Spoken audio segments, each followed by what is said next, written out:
Good morning, good afternoon, good evening. We're back from our excursion, or my excursion. Surprisingly, I'm doing better than I thought I would. Oh, dang it. I did mean to take the time to, do an outdoor room. But I, like, hibernated as soon as I got home.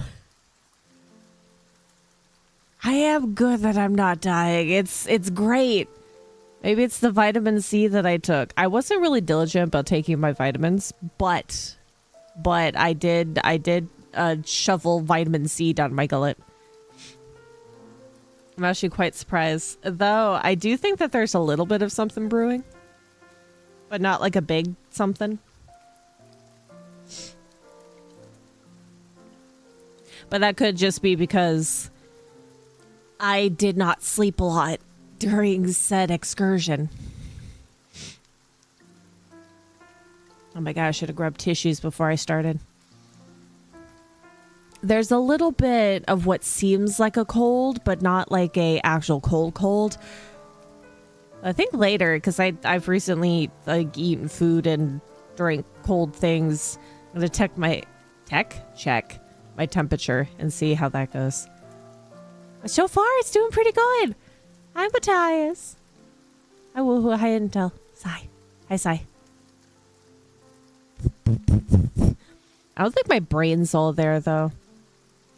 I may have hibernated a little bit, but I do not think that I have regained the brain cells from some lack of sleep. Because this thing was a 4-day excursion, and it started on Thursday, and I didn't sleep. I didn't sleep from Wednesday into Thursday, because for some reason, even though I know because, you know, insomnia, but when you know that you have to be up and about somewhere really early in the morning, you kind of don't sleep in anticipation that you're not going to wake up on time. You got to make sure that you do so.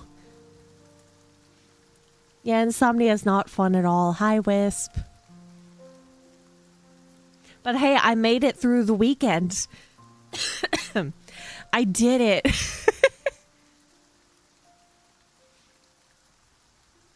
I usually always stay up all night. Yeah. I think in total, I probably got like, I didn't sleep on the first night. I got probably 2 to 3 hours on the second night. 2 to 3 hours probably on the third. I think, wait, so Thursday, Friday, Saturday, Sunday. So 4 days. Probably 2 to 3 hours a night. Except for the first night. So, I'm surprised that I'm doing okay. I looked at my clock and it was 5 and wanted to cry because I had to get up in half an hour. Yeah, I kept waking up and looking at my clock and thinking, it's like, oh, I could sleep a little more. Oh, I could sleep a little more. But it's like, how was the actual quality of sleep? Because there was a moment in time, or several times, while out and about with the Fae that I was hardcore chicken bobbing, where I was falling asleep in the chair. In a weird Zelda dream, like Dark Souls game dream. Ew. That'd be both fun and terrifying at the same time. Fun outside of the dream, terrifying while inside of that kind of dream. But I can say the excursion was fun. It was really great. Had a lot of fun experiences and got to utilize said wheelchair for the first time.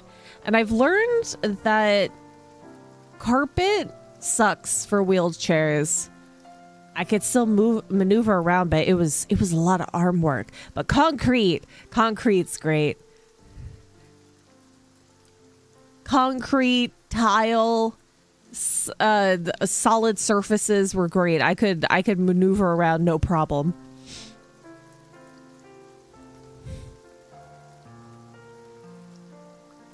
It was a dream that I was playing Link and a low-level fighting a tall, like, Emily witch across a lake or something. Ew. Hi, sea turtle. I also, utilizing said wheelchair, I didn't think that I was gonna need to get gloves for it, but I think I'm gonna have to if I am using it for a long period of time. Because I have a little bit of a blister or callus or something, or like the start of one, on my thumb. Because the wheelchair's outer ring to utilize to maneuver around is really rough in texture. So I'm going to have to get gloves for it. You're losing water at an accelerated rate. What are you peeing?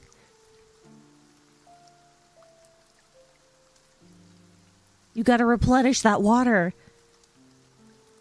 Write your dreams down. Trust me, you go back and reread them. It's a hoot.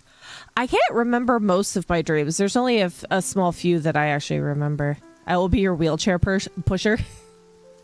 I had to have a wheelchair pusher on the carpet. Thankfully, it was still kind of easy to push around on the carpet. I was occasionally walking too, so I didn't have like really stiff legs. But I think another thing I need to get is compression socks.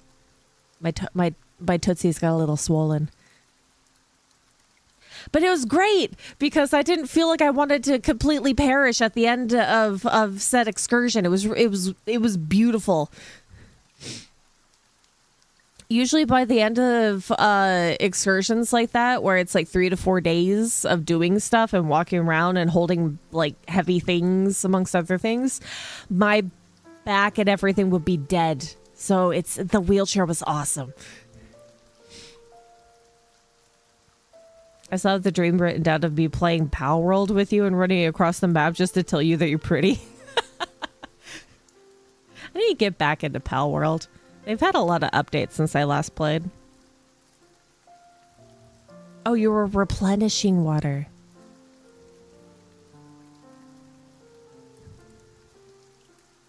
And I am replenishing water. Good.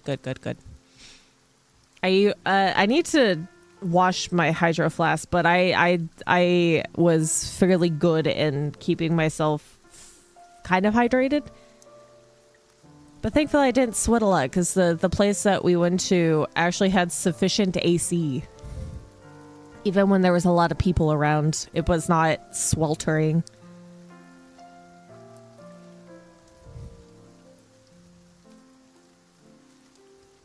But I am pleasantly surprised that I was able to get around for the most part with the wheelchair. But the first night or the first morning after utilizing the wheelchair and learning how hard it was going across carpet, God, my hands from my shoulders to my shoulder blades were just in pain. So when I got up the next morning, I had like one of those hand warmers and I was rubbing it all over my hands. Thankfully, it helped immensely, and I was good by keeping a constant stream of ibuprofen and Tylenol in my system. Have you played Pacopia on mouse mode? It's a game changer. I noticed mouse mode after our last stream of it. It is great, though I think that there's still a little bit of a limitation when it comes to like breaking blocks, but placing blocks is really good. So I think I'm gonna have to, the next time that we play it with the Joy-Cons. And I have a lot of things to show you guys when because I've been neglecting it a little bit, so I haven't done a whole lot, but I have cleaned up some stuff. We're ready for Lapras to teach us how to swim. I have found a few things that I think is going to be really cool, and I had been doing the Dream Island, so I do have some notes and human records to go through. See a lot of people making jails for Drifloon. Yeah, Drifloon will disappear for no reason. Every time that I try to find one of the important Pokemon, like the ones that help you with lumber or give you brick or the iron bits, you gotta utilize the honey to next to their habitat to find them. Drifloon keeps disappearing, and I have to use honey almost every time to find him. He should be put in prison. We should the next time that we play, we should make a little, I think I have a little kiosk that I made in the first area. We could make that his jail. We can get some of the wooden spokes or posts and make him a little prison. He's not allowed to leave. I'll make him a little basement house.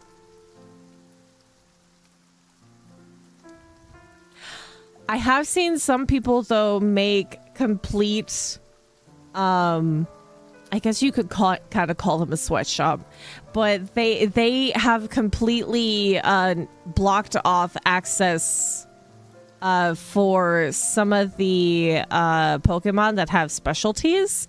They have them locked out of the world, and they're only in the places for the furnaces or chopping down things. It's awful. Yeah, we have a double peach today. One is taking a nap for me.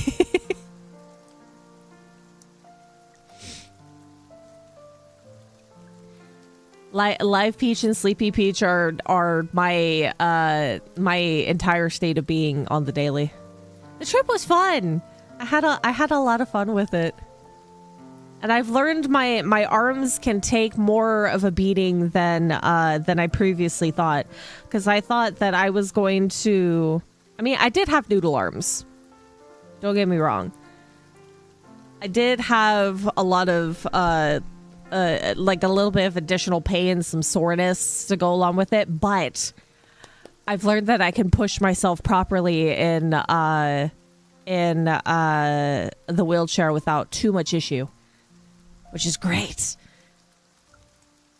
I'm not completely a weakling, but I was having the Fae open certain things for me because I didn't have the grippy strength for it. You know those plastic salad containers that you have to like rip it open or like grip it open to be able to perforate the plastic? I couldn't grip it anymore, and I had to have one of the Fae open the salad box for me.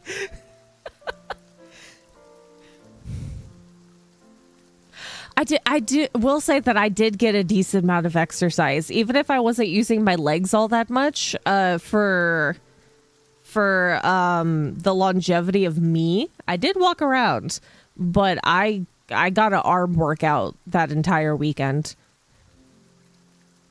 Reminds me of the thing from Assassination Classroom short version. Speedster style character. Think the Flash is doing several things at once and one version of himself taking a break. I need that break portion. As I still don't feel like I've slept enough. Because I thought I think that I have woken up and adjusted my sleep schedule a little bit, but I think I still need to catch up on some sleep. I know from Sunday into Monday, I did do a fairly big hibernation, but I kept waking up during said hibernation, and I wish I just had a big straight of sleep. I fell asleep in the call with my friends on Discord because I wanted to hang out with them a little bit before I passed out. because I hadn't really talked with him much over the course of 4 days.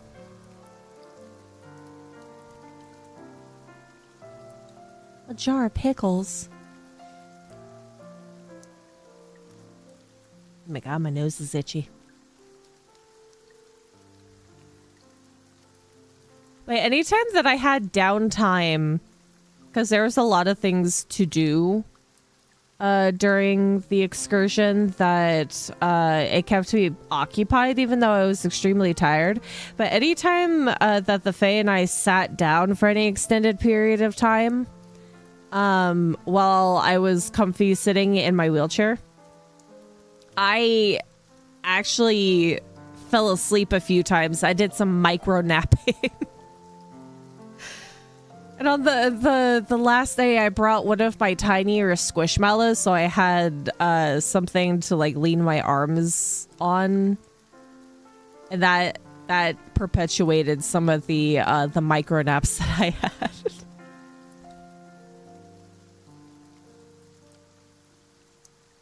Yeah, one of the great things, if Pokemon were real, even though that there would be a lot of bad things about that.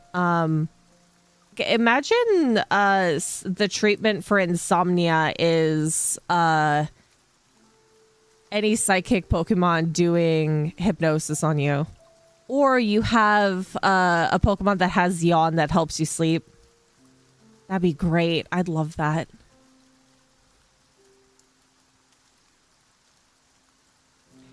It'd be nice if I had nothing from the pecs down and my neck up.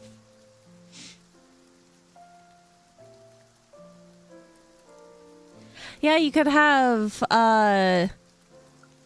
so many practical uses for Pokemon. Keeping your house warm, like the was it Slugma for that one animation? It'd be a lot easier for you to build your own house,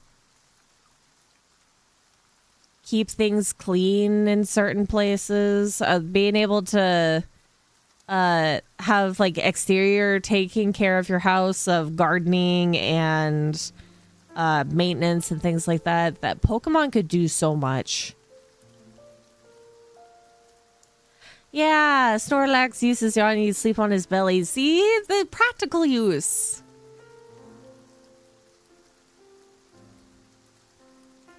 Get any sort of sleep dream oriented Pokemon and you wouldn't have to worry about insomnia. I wonder though how, if it would be possible for any healing type move, if it would work on a human.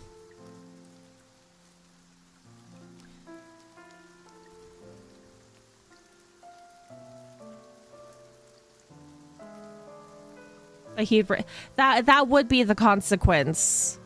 You would probably need to have a combination of a grass type Pokemon, which could be any sort of like farming type Pokemon. Because if you have a Snorlax or any other big oriented Pokemon, you would have to figure in how the heck you're gonna feed it.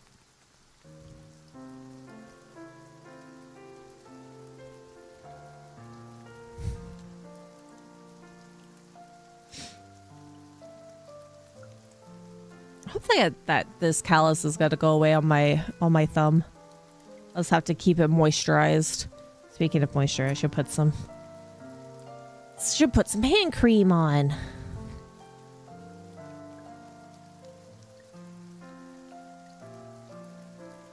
Hi, Wobbs.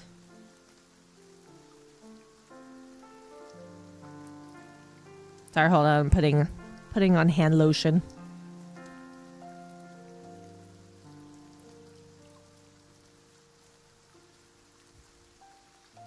Another thing that was kind of funky this weekend is that the weather could not decide what it wanted to be. Did it want to be cold? Did it want to be warm?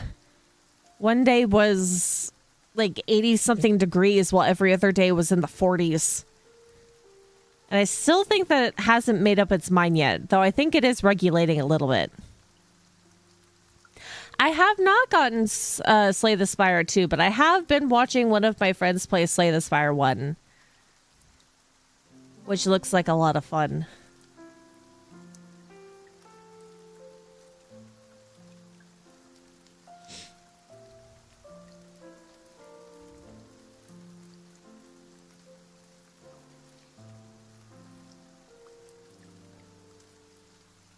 There we go. Now I smell like hot chocolate. I'm sad I'm running out of the good smelling hand cream, but I still have cocoa butter. It's still a good smelling one. Good smelling lotion. If there is a bug / power extinguished company who would constantly deal with Joltik eating people's power, that is something that you would have to think about too. The pros and cons of having Pokemon in the world is that you would have to worry about all of the legendaries. In addition to any Pokemon that has like a natural disaster kind of setup. Because I think any... I think any Pokemon can have some detriment to the human race and or like the daily way of living that you definitely have to think of countermeasures for, like you said, Joltik eating electricity, and I think there's a few others that are eating electricity. You got to think about all of the ghost-oriented Pokemon and how a lot of them do some life sapping skills. Your face is good smelling. You're good smelling. I smell like cinnamon and hot chocolate. I have a perfume or a body mist that says it's sweet pumpkin. It smells like cinnamon.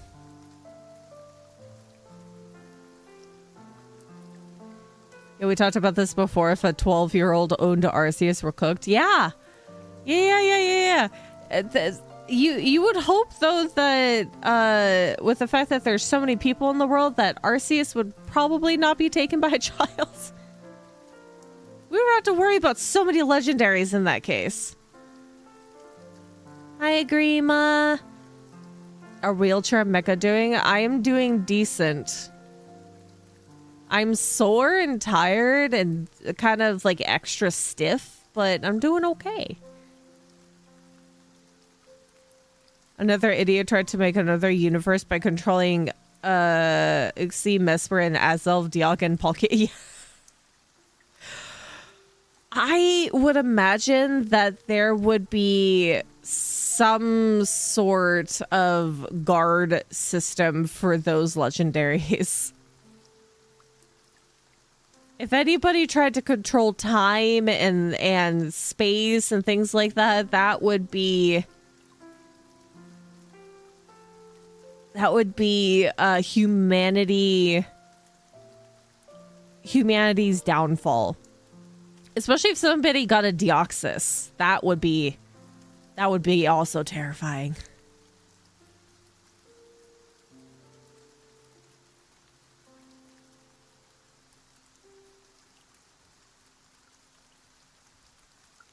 What about hand-me-down Pokemon?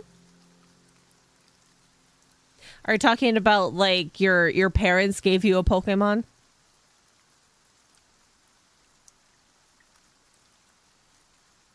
That would probably be the government owning time and space. That is as if they can even control said Pokemon.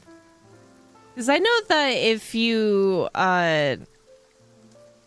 if you're of a certain level in the game or have a certain amount of badges or whatever, that you'd be able to control them. But I think it would probably be a little bit different in real life compared to the video games, because you would have to appease the Pokemon. You would have to have some sort of like proper relationship like you would any other pet that you have. But of course these things are more intelligent, so you would have to treat it better than you think that you would. Hi, Virgil.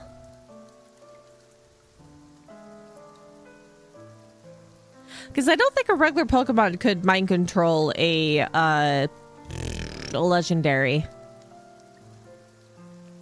So you would really have to be on the legendary's good side for you to get any of the benefits of said legendary Pokemon.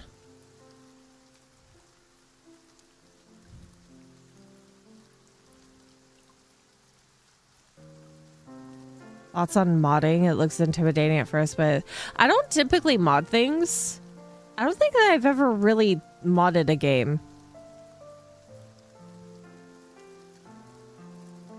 Yeah, that I wanted to talk about that. I have a plan to play Subnautica on April 1st. I have a few other things that I might not have like a good grasp on how to use it, but I have something to showcase and utilize during said Subnautica stream.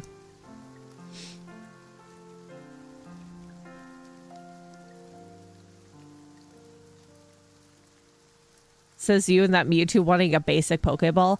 That Mewtwo wanted some comfort and to come home with me. If there is a Mewtwo in Pokopia, I think I've seen some houses that are Pokeball oriented. I will figure out how to get that and put the Mewtwo in the Pokeball. So she's not playing Subnautica on April 1st. No, I promise I'll be playing Subnautica next week. I promise, I promise. It is not like an April Fool's joke. I will be playing Subnautica on April 1st.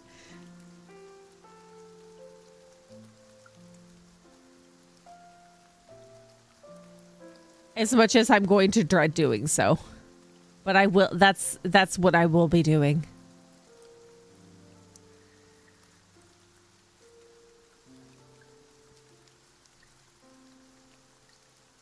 Because there's going to be something a little different going on that day, so I thought it'd be a funny way to introduce it. Because it's something I'm going to be using on occasion. Now, there's still a little bit of stuff to fix on it. I don't know if I'll finish it by then, but there's something neat that I'm going to be using that day.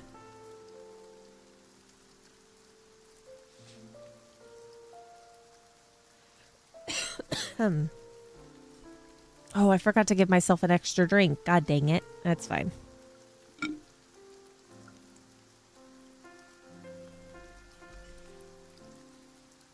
I forgot the streamer, but they made a house for Slowpoke and it was so excited it went through the window into the house. If you don't have those actual glass windows in there, it's a great way to get inside and outside of the house. I slept and I shriveled up, my muscles, they ache. Me too, buddy. I hope you're not getting sick. I got a little bit worried the day after when I woke up on Monday after my slight hibernation. I felt like my chest was super tight and my coughs were a little bit like rattly of mucus. I thought it's like, oh god, please don't let my chest be getting like a mucus buildup in it. I can't get sick like that. You're mega food poisoned. I'm so sorry. Yeah, drink lots of water. Eat bland food. Because if you are lava. If you have lava butt and you're also throwing up, you need to make sure that you're drinking lots and lots of extra water. Dukes of Passage your windows. I've been finding more of the stained glass in Pokopia, so the house that I built in the first area is looking a lot better. The windows are slowly being closed up.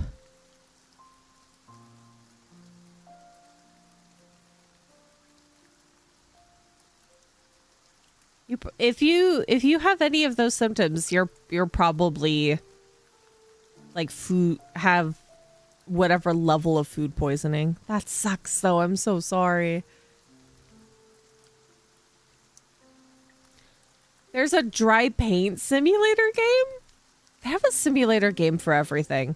There's one that's free on the Epic Game Store, I think, until tomorrow. That's an electrician simulator.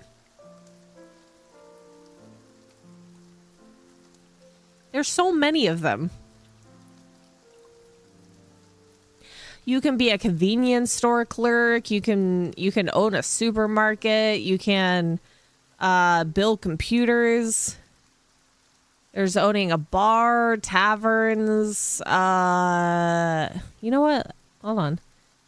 If I type in simulator on Steam, how many would pop up?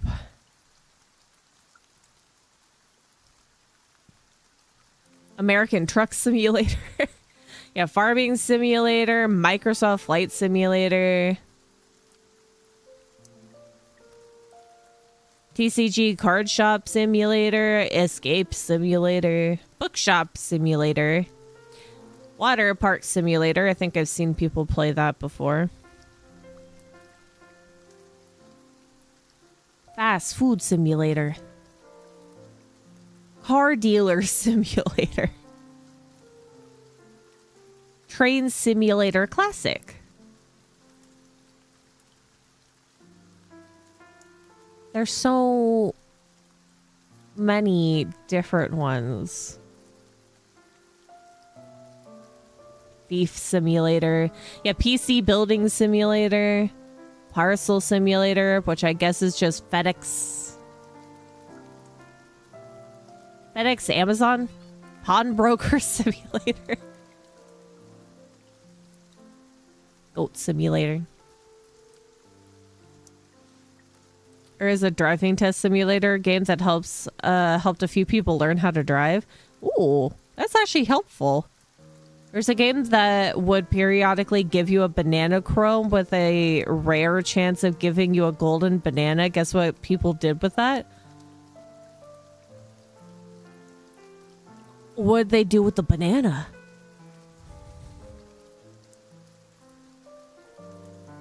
Isn't Train Sim $1 billion?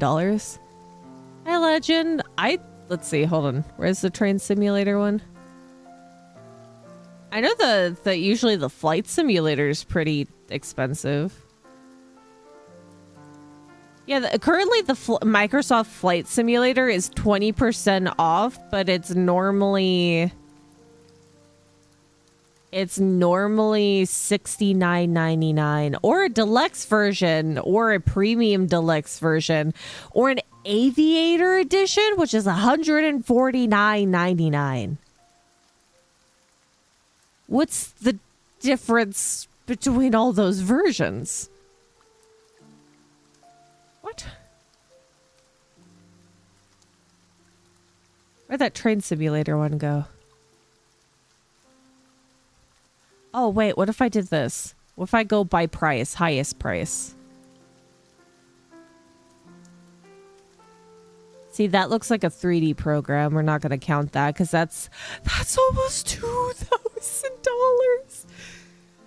Why are some of these games so expensive? What?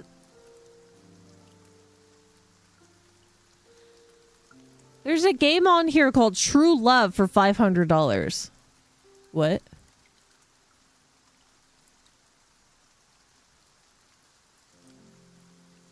Post-apocalyptic top-down 3D for $200. What? Huh? Why? Did they set the price because they could, not because they think that they were going to get sales off of it?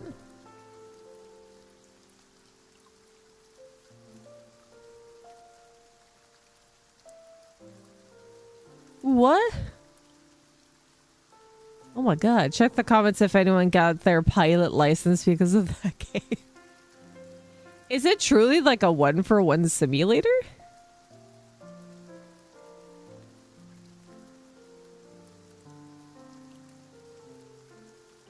Okay, that's... There's a game called Butt Sniffing Simulator, and it's $99.99, but it's 50% off, so it's $199.99. Why? I shouldn't have looked at this. RC Flight Simulator, $99. All they need is one or maybe a few people to accidentally buy it and hope that they didn't refund it in time. That's crazy. That's absolutely nuts. Why is it so expensive? There's a tabletop game where it's $999.98. I get, like, the pricey, like, programs to make games with, but why? Why are these ones all up here in price? Oh, is this because this is VR things? The software that enables the 3D display of biomolecules on an HMD, allowing for a VR experience by connecting VR spaces through network communication. To display molecular structures can be shared and viewed by multiple people, including those in remote locations. Okay. And that's $1,900. What's the most expensive game on Steam? Let's see. If I just go into the search function and then I go highest price, that it would be that one. Almost $2,000. Can you report these games? I don't know.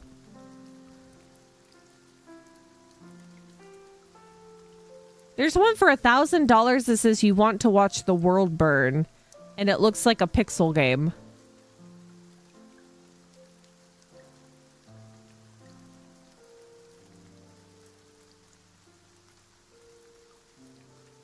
They do seem like scam games.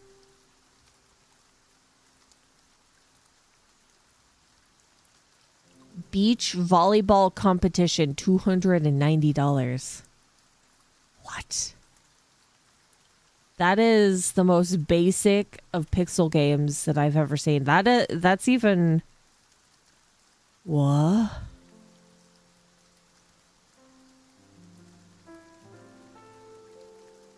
What is True Love?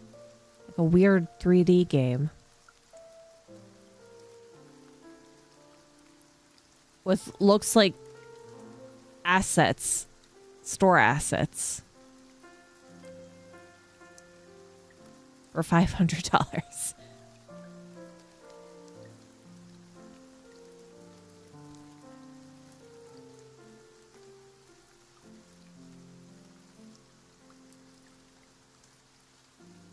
There is actually reviews for this game.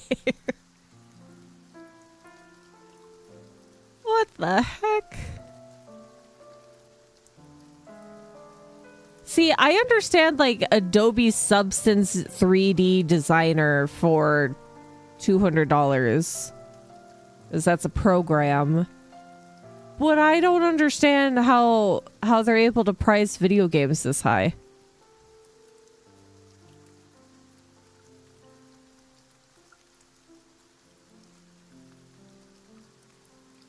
That's so weird.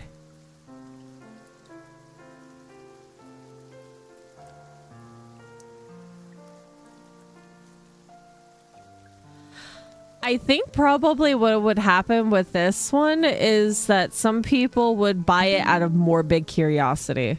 No, I don't want to update the stream deck right now. Thank you.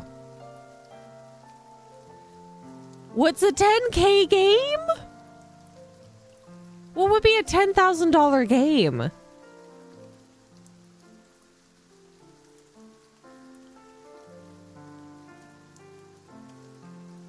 Oh, I forgot the summer sale's going on.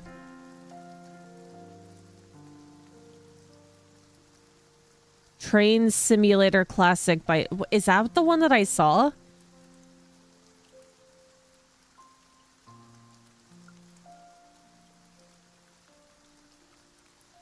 I see Train Simulator Classic, and it's with all the DLCs. So Train Simulator Classic is $30. It has 783 DLCs. Well, you're gonna get it for a price down because the majority is on sale right now. Oh my god. I wish it would show me the price of all of the DLCs together like it used to. Oh my god. Oh my god.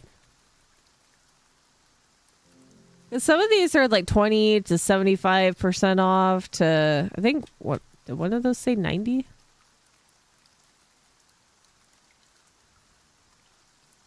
That's more of a percentage off that you would get on a Sims DLC.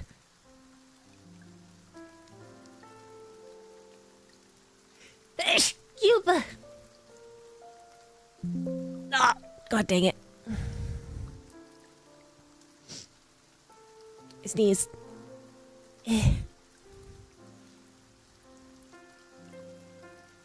No, what's the cheapest game? I would assume that it's some of the free games. Bless you, thank you. Lowest price. Most of the stuff will say free. But I know that there's like in-game purchases. Like Warframe has in-game purchases. Counter-Strike has in-game purchases.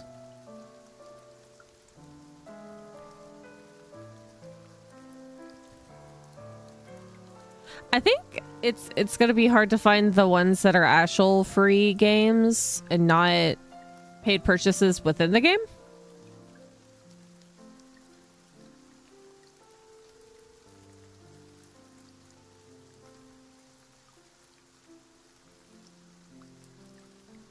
Because most of this is online games or certain multiplayer games. Airline manager.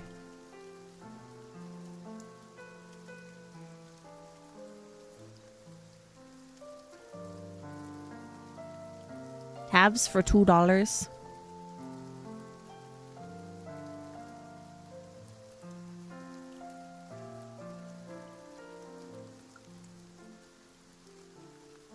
Free for free. Free student projects are free without microtransactions. Ah, okay. I don't know how I would change this in... Oh, here we go. So hide free to play games, but put down the price.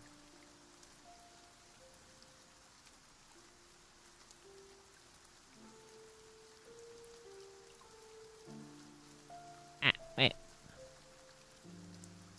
God dang you. Steam search button. There we go. If I go lowest price, but hide free to play games, I think it's showing up properly. There we go. On sale, something called Uber Mosh. There's a game called Bean Battles.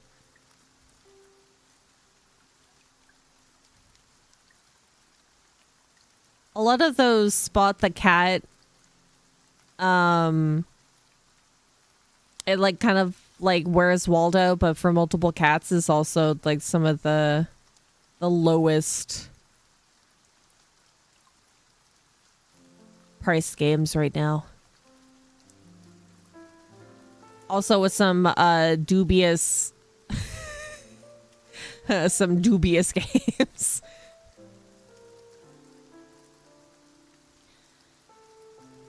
I gotten Pollo Tetris for like $5 yesterday and I regret it because there is an annoying mascot who keeps saying beep beep beep.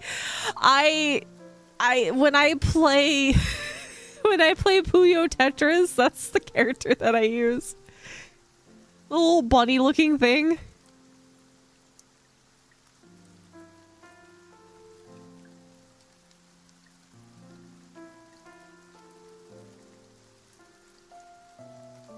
It's that little bunny mascot character. I utilize that one.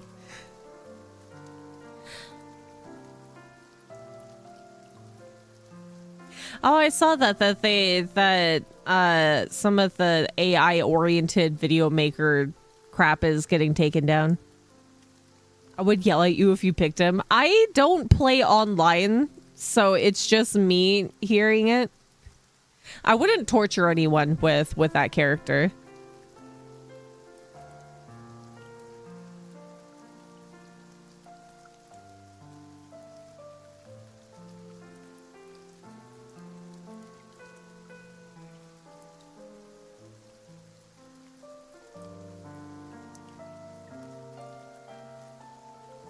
Sorry, my eyes are itchy. Hi, Geller. Hello. I'm dreading that soon, if not already, that there's gonna be pollen showers everywhere. I recently saw an advertisement that popped up on my Instagram because I saw I've been seeing a lot of people talk about pollen starting to show up on top of the cars. I think it was Toyota or Honda or something that they were doing like this advertising for their cars, trying to do like, oh, it's a pollen sale or something, but the guy was wearing all black, and you can see the layers upon layers as the advertisement went on of just increasingly more pollen on his person.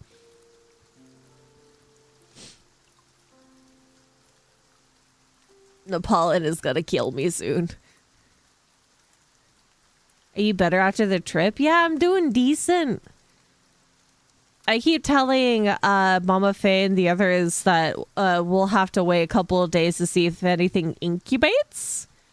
But so far, I am doing okay, other than being excessively more tired than usual and sore. And kind of just like tired in general from my normal tired. So I would say it's pretty much a win, as long as something the actual cold doesn't develop. I was wearing a mask for the majority once the place started to get like jam packed on the weekend.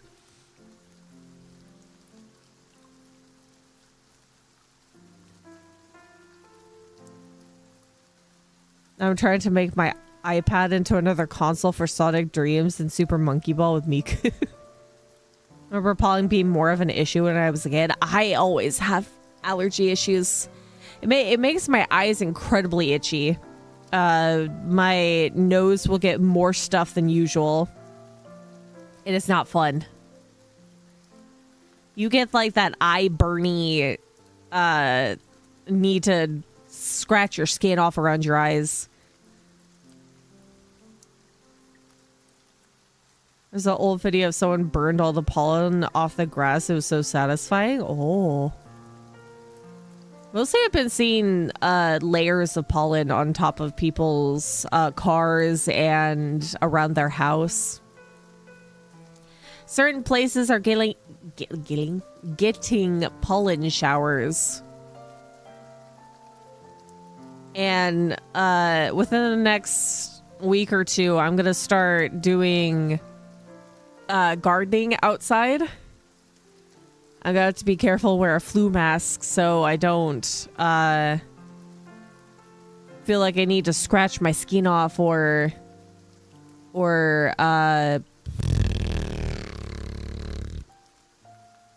feel like I need to have a sit down to be able to breathe.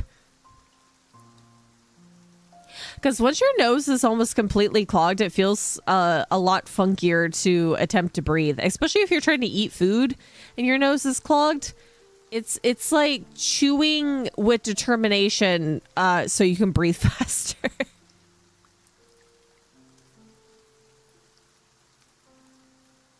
There still is pollen, but I don't see the layers of pollen around here. As I said, probably not good. Well, I think it's because with the fact that the days are longer and you're starting to get more sun, that the plants are deciding, hey, we need to flower now. We're ready. We're ready for a proper summer. Yeah, your food doesn't taste as good because smell receptors are one really big factor for tasting your food. Don't say it like that. I know what pollen is, but we should not be talking about pollen in that way. Or just eat something mega spicy or get a bowl of boiling water. I need to steam my face. This morning I was blowing my nose and trying to open up my sinuses a little bit. I gave myself a nosebleed.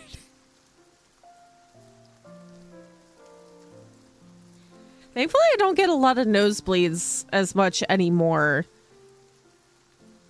Because I used to get nosebleeds on a constant. I think I don't have as sensitive blood vessels in my nose anymore.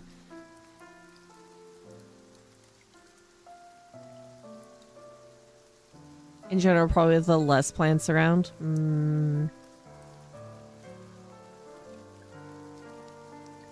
Nose is healed.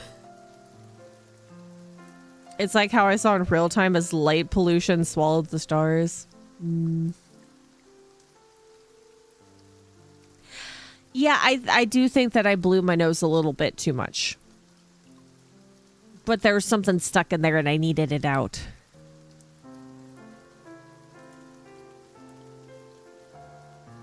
Maybe we need more bees to take all of the pollen surplus. Win-win, more honey, more flowers, less on the air. I wonder if it's because of the way that people have planted certain trees and other flora. Because certain places, I think they're only planting like male trees.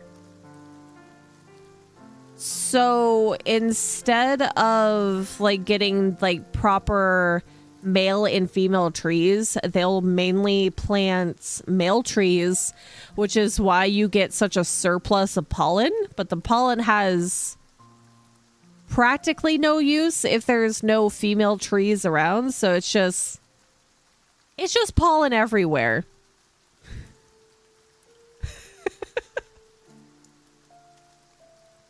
Because I think that's the standard is they don't think about planting both side by side. Because I guess it might be either more expensive or, time consuming, so that they just plant all male trees. So that's why there is certain places have such a surplus of pollen. These are like monks that are mostly away from humanity, in my opinion, despite almost being extinct from wasps. I don't think that there's actually many people other than, like professional beekeepers that keep bees. Though if you do ever want to help bees, it's always good to plant bee-friendly plants in your gardens.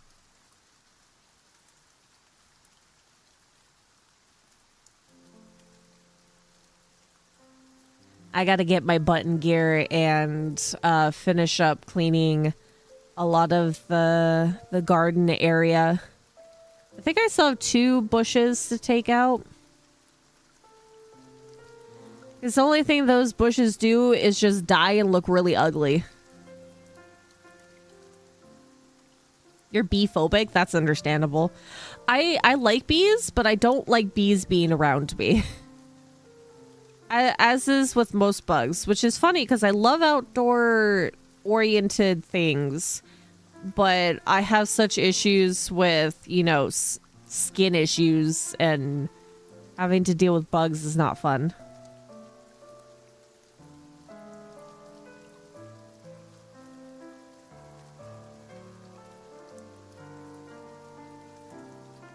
If things are buzzing around you, it is kind of hard to tell in the heat of the moment what is a bee and what is a wasp. But usually bees have big round butts, and wasps have big pointy butts.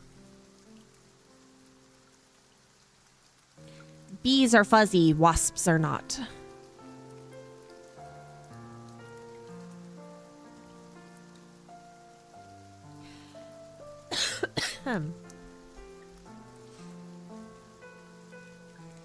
Aw.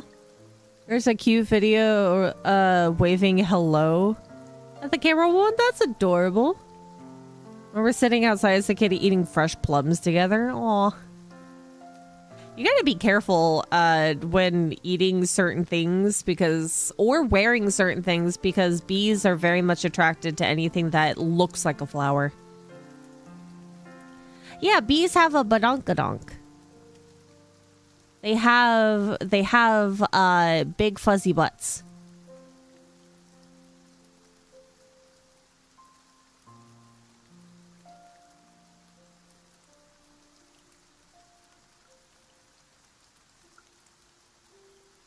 Yeah, bees are thick. So wasps are on the thicker side, but they're like, instead of it being fuzzy cute, they're more armor plated-esque. They're sleek. They like jazz. Bees talk with their butts. Bees talk through interpretive dance, which technically means that, yeah, they communicate through twerking. Through butt movements. Wasps keep getting in your house. You might... I think if you still have wasps getting in your house, you might want to get certain areas of your house checked to make sure that there's not a wasp trying to make nests within unprotected parts of your house.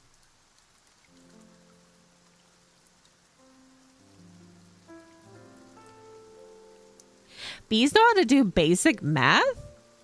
That's amazing.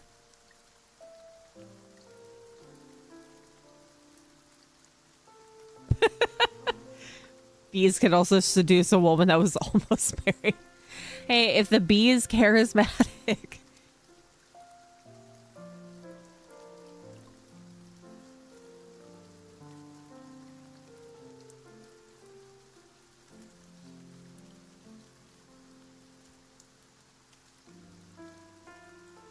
There are some people in Asia who will eat giant hornet wasps.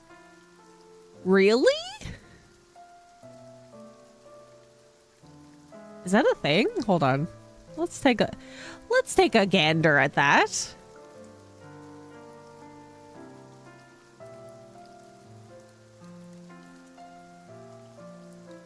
Do certain parts, if I can spell.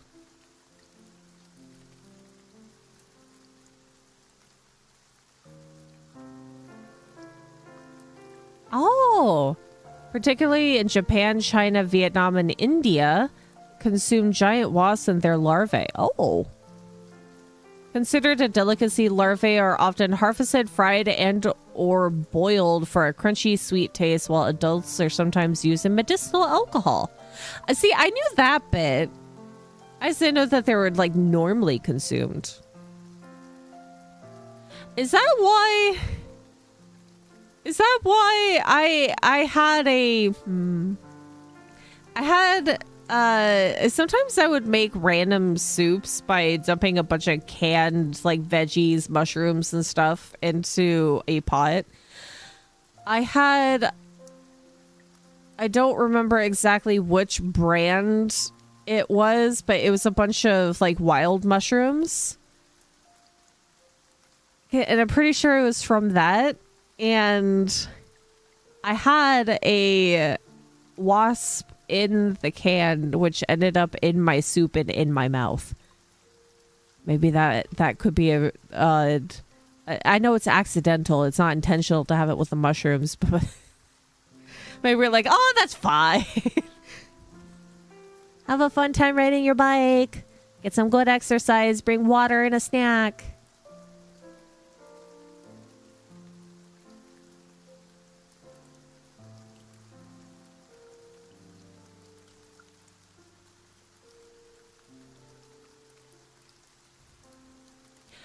Yeah, I think it... Oh, yes. Wait.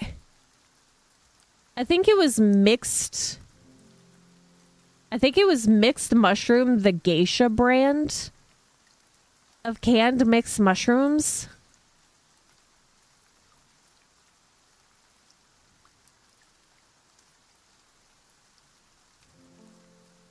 I had a wasp end up in... A petrified wasp end up in my soup. It was not great. In my soup of all soft veg and mushroom, I had one crunchy bit, and it was the worst finding out what the heck it was. Thankfully, I inspect my canned veggies and mushrooms now before I dump the can into my soup products.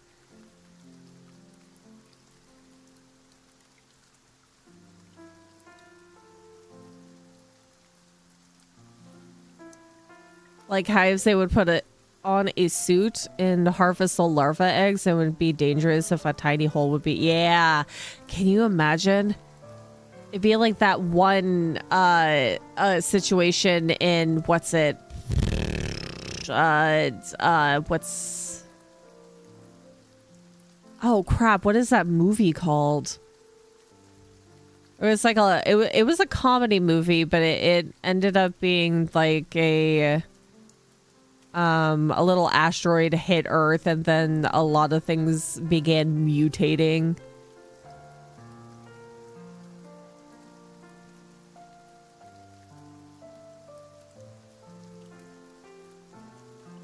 No, not the evolution. Yeah. It's gonna be like that one scene where the mutated mosquito thing got into the guy's suit.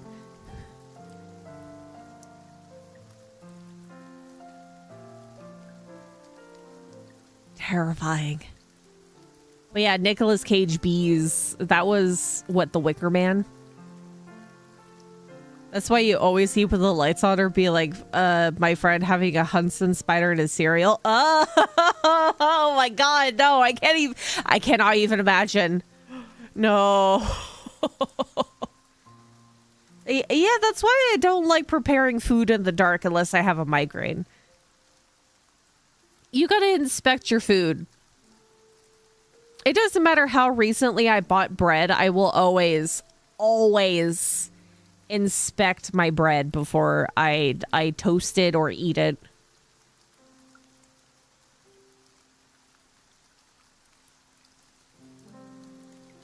No. Your bones, you hate sneezing. I sneezed really hard the other day to the point where it felt like my sinuses wanted to pop out.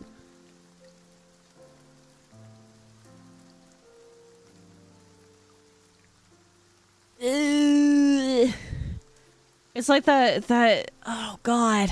I remember one time when I had a particular ant problem in the previous cottage before here. Ants would find your drink or your food so quickly that I had it to where I almost took a drink out of my drink. I don't even remember what I was drinking. I just know it was contaminated with those little black ants. And then after that, I have to go on a scavenger hunt to figure out where the ant trail is going.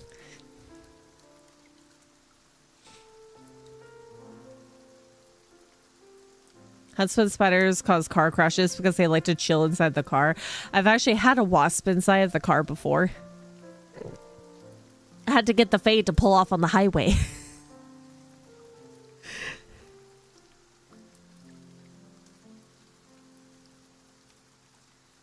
And always break your eggs in an outside container. I learned the worst way. It was almost a full chick. Oh no! Yeah, sometimes you get those weirdly fertilized eggs within your egg carton. I personally like to crack the eggs in a separate container because I am notorious for getting like little eggshells in my eggs. But I could see another reason why that would also be a good thing to do. Oh,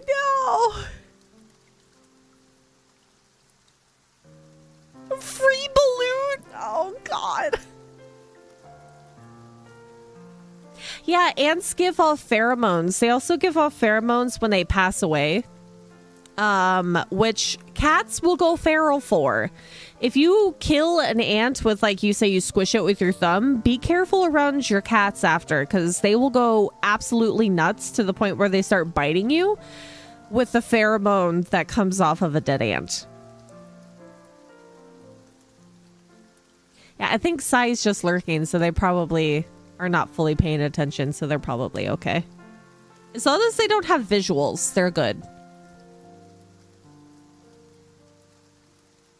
But ants give off pheromones for trails, which is why it's so difficult to get rid of a trail because the pheromones persist. Which is why I like using the Simple Green spray cleaner. For some reason, that somehow gets rid of ant pheromones. Don't ask me how I figured this out. The ant trail pheromone kind of dissipates with the Simple Green through trial and error.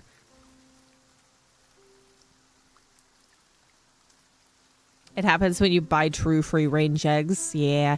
I think that I have had one where the yolk looked like it had the start of like a baby chick, but I don't think I've ever seen one with a more fully developed baby.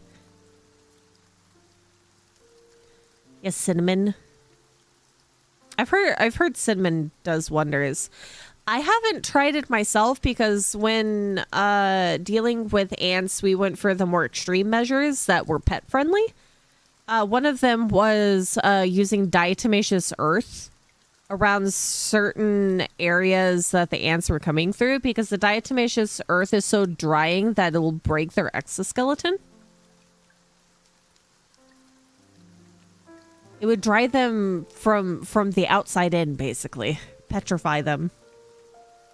And diatomaceous earth is just, even though you still don't want to inhale it or anything, it's just crushed seashells.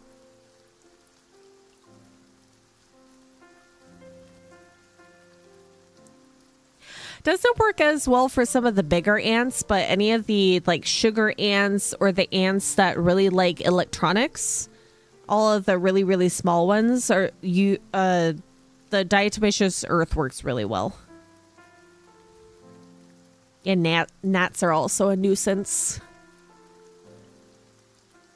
At least with gnats, though, that you can go for those purple wall plugins that have the adhesive on the backside. Those work really well with gnats.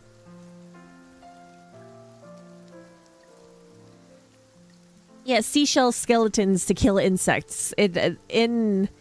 In that kind of context, it sounds very extreme. You know, fire ants suck. They're very invasive, and their stings are awful. No, I think bullet ants are only in certain parts of the world, though there are. Let me double check that. I know that there is a different kind of black ant that has a pointy butt that has a pretty funky sting as well.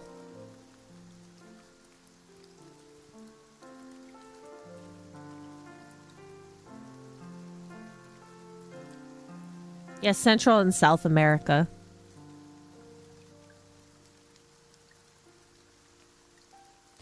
Borax and sugar works, but don't let pets eat it. Yeah, if you're gonna do borax and sugar, it would best to be putting it either like inside of whatever hole that the ants are coming out of, or figure out where the trails are coming in from outside.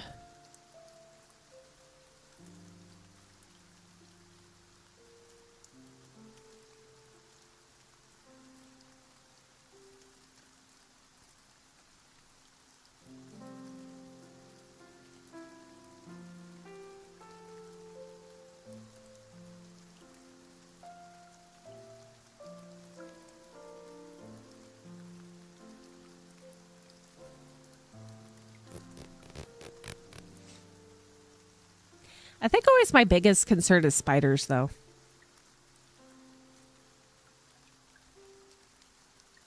Spiders are hard to get rid of unless... because when it gets colder, they look for warmth inside of houses, which is awful. But thankfully, it's not like a swarm like ants are. That you can just get rid of them with the vacuum cleaner or whatnot. But if they lay eggs... That's a whole nother problem.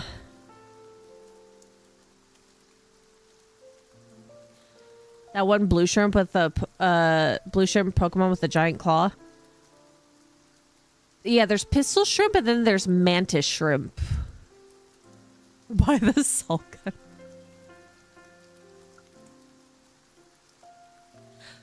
Salt gun.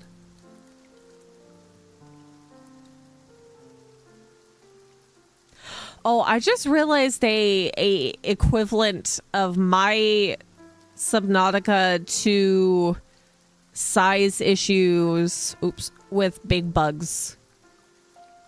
There's that one backyard gardening game. Not gardening, but, you know, Honey, I Shrunk the Kids survival.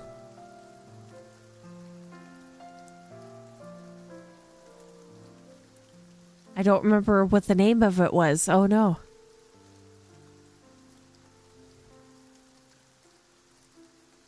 Yeah, Grounded. Grounded would be size Subnautica. They have a 2? When did Grounded 2 come out? Oh, last year.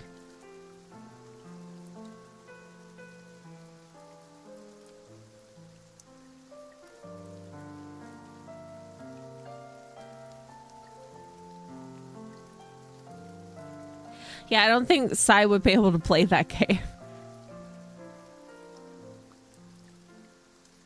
Yes, I'm planning to play Subnautica on April 1st. That is my plan.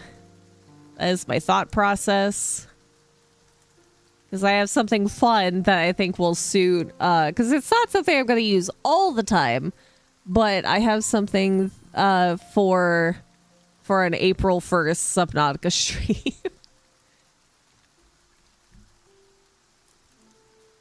It's gonna be a fun time.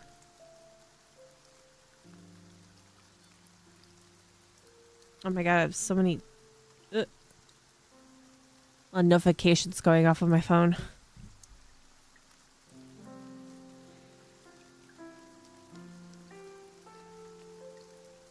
Fun might be a relative term here. Well, this is truly going to be a fun thing because it's going to be something that is going to give me a learning curve because it's not something I've used before. So it'll be fun to learn how to use it and use it occasionally in future streams. Because it really is fun, and I had been having fun messing with it. And there's some things that I still need to tweak on it, But that'll be like overtime. No! How dare you even suggest such a thing?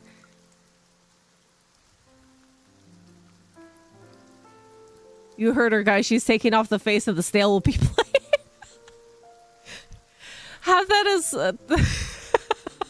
if I ever do a gag version of myself, it will definitely be the snail.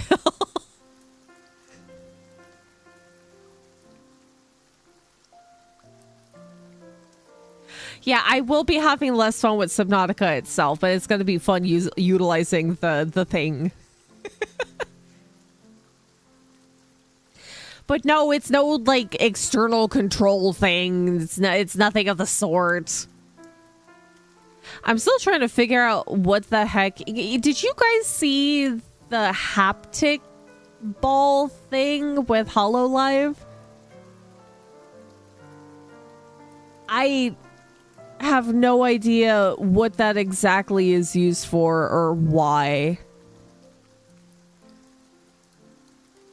I don't even know how it works. The prostate ball. Don't do that. It's like an orb that says this, like, feel what your Oshi feels or something. Hold on. Let me look it up real quick.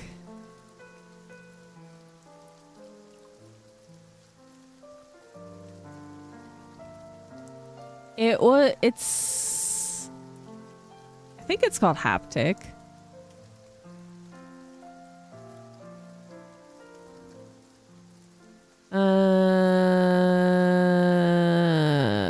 A wearable device that allows fans to physically feel vibrations, pulses, and movement synced with Vtuber performances. Designed for concerts, these devices aim to stimulate sensations to like heartbeats and movements, creating a more immersive one-on-one experience. Yeah, haptic balls. That's creepy, in my opinion.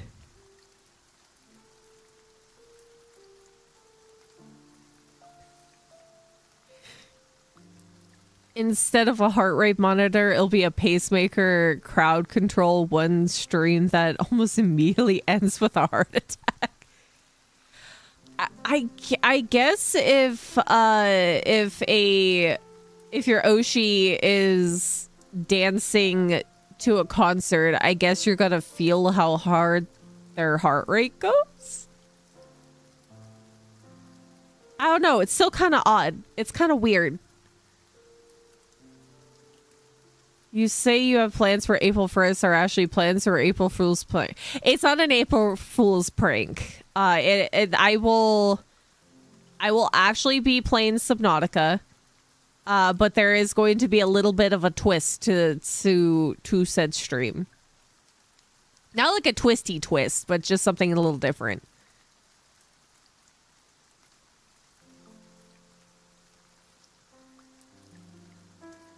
Ultra Kill has haptic feedback support, the naughty guy. Yeah, I do know that those things exist. There's like a fair few VTubers that have that kind of like setup with their more spicy streams. Also, congrats on the 1K. Yeah! We're a little bit over now. The family increases.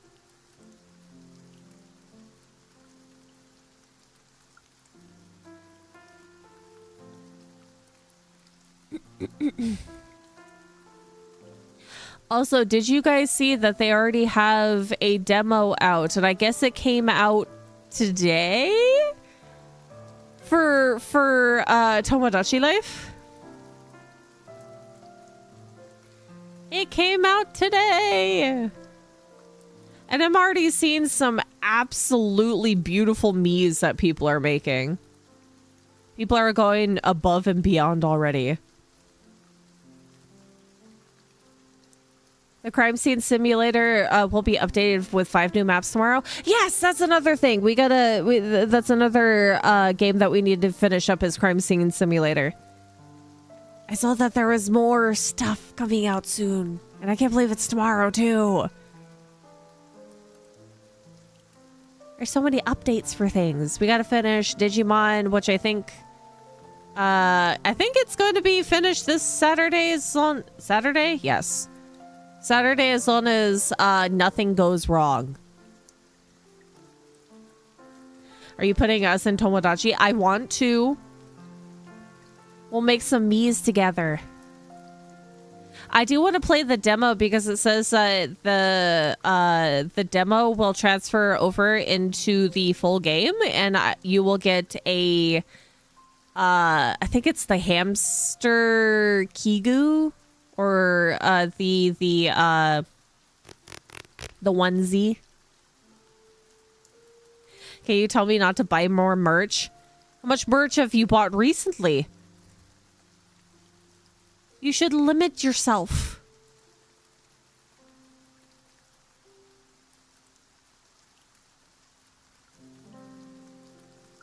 Yeah, asking my body for permission.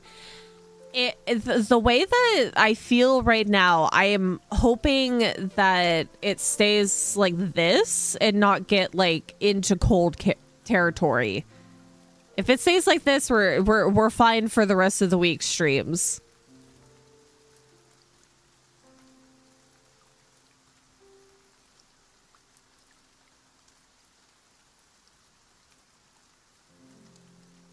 Yeah, Tomodachi Life looks like it's gonna be a heck of a lot of fun. And it comes out second week of April? So pretty soon. You talk about your pains and I'm like, I'm dying, please, I'm baby girl. We're all dying inside. This is why I like having grandma hours, because normally people don't like it when you talk about your aches and pains, because then it's like, oh, you're complaining too much. Even though sometimes I do feel like I complain too much, I like grandma hours because we can, you know, kind of talk about it.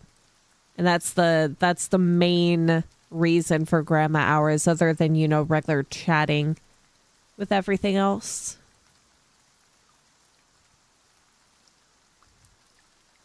Yeah, we don't get to suffer quietly during grandma hours. We can talk about our aches and pains, like true grandmas, true elderly people. But yeah, if you've already bought quite a bit of merch, you need to slow it down.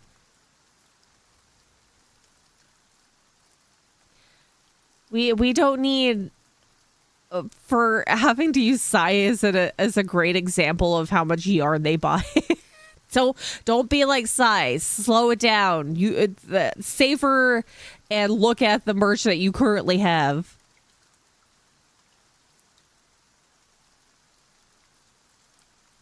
You're like, yeah, the other day my hip exploded. That was annoying. Not 10 size worth of yarn. No. No.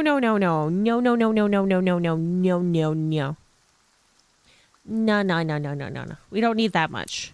Where'd my music go? Give me my music.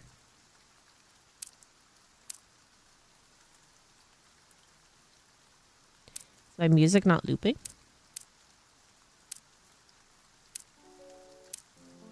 There you go.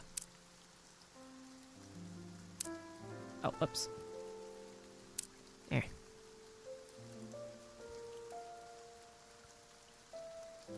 Tomodachi is going to be like that game when you add it. Yeah, because you can customize the Miis, and then you have them go through all sorts of experiences on the island of Tomodachi Life.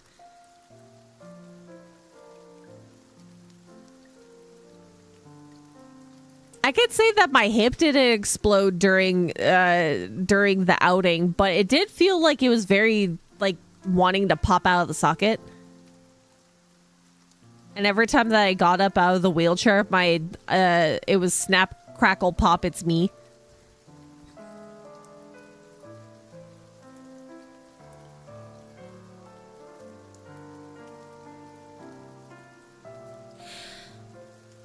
I think Miitopia was also like the spiritual successor of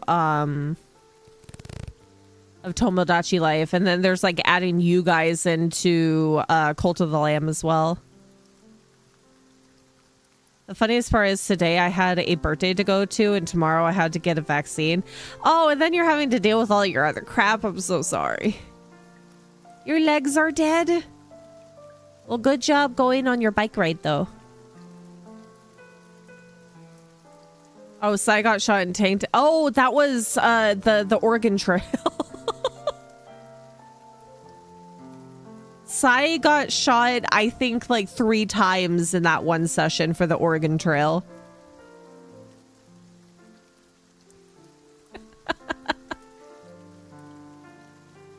Because I think it was once one of you guys shot Sai by accident, and then the second time was the gun was malfunctioned and shot from the inside of the wagon and shot Sai in the foot. No, it shot Sai somewhere, and then Sai's foot got run over by the wagon wheel.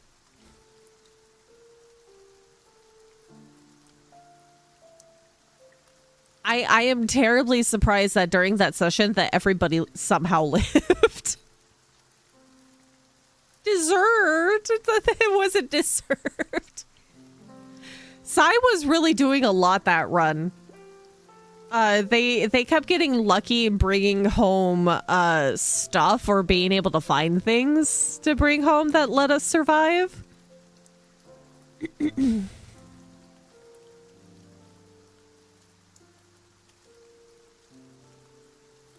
Trying to build my stamina back up. I used to ride my bike every day for Pogo. Then I moved and there's no Pokestops here. Plus a lot more hills. Yeah, riding a bike on a hill definitely makes you never want to ride a bike again. I did deliver you guys to the land of Oregon Trail. We survived all the way up until the end. And I'm wondering when we play Tomodachi Life how chaotic you guys are going to be.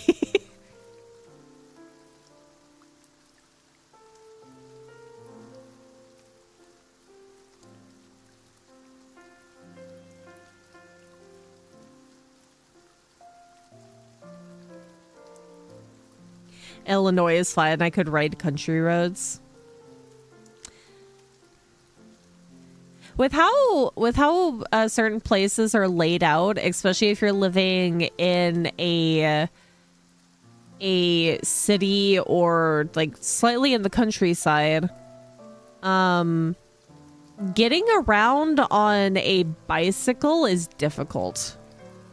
There's one you have to worry about potentially being run off the road by a car.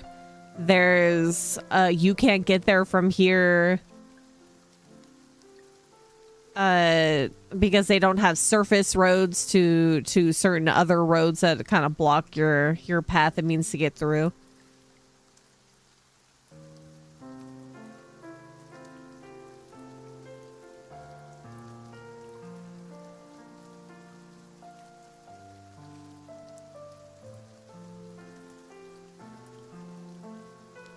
I'd rather not set foot on the land of the burger.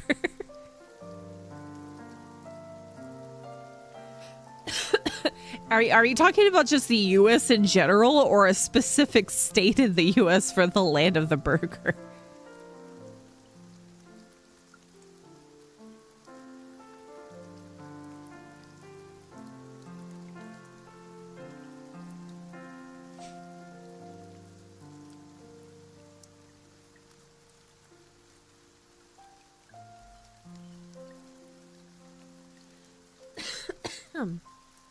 Oh, excuse me. I need to sit up. Oh my god.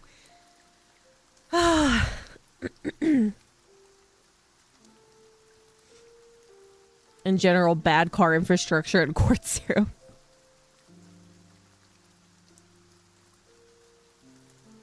Texas.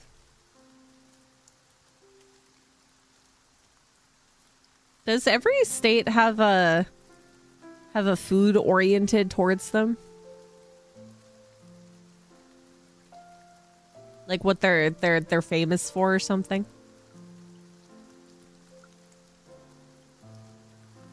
Have more corn that we know what to do with.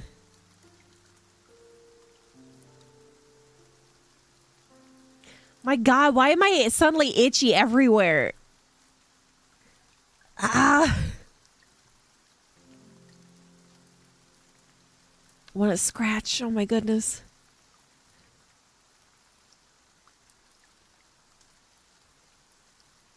Make sure to take a shower later. Maybe that'll help.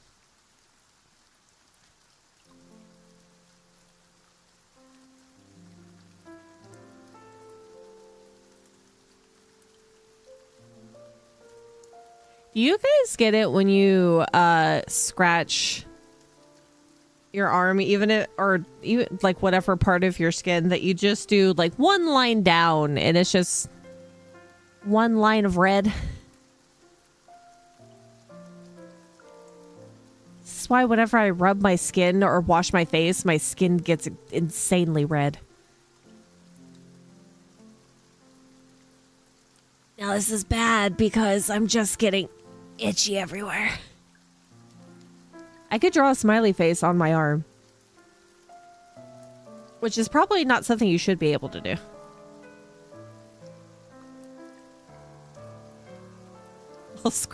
I'll scratch. If you can scratch my back for me, please do.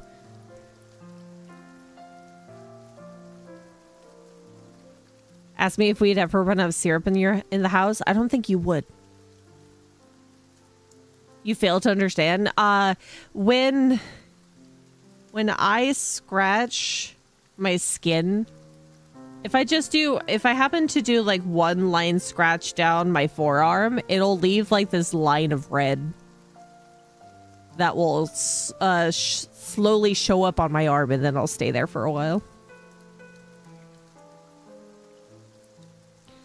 When I was a kid and it was dry, I would draw on my arms. Yeah, it's if my skin does that no matter if it's dry or not.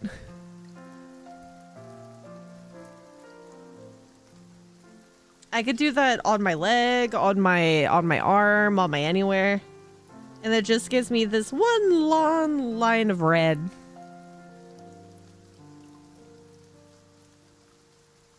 Don't worry, I've been using cocoa butter for lotion. It makes you smell good, and it's really great in hydrating your skin. This winter, I was very much a husk. And the cocoa butter really helped with it. Literally a sensitive peach. I bruise like a banana as well.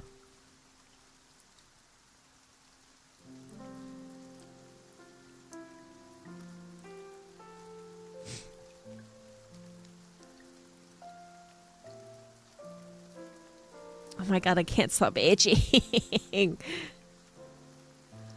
Oh, this would be a good time. Hold on, let's look at the pollen index. How bad is it?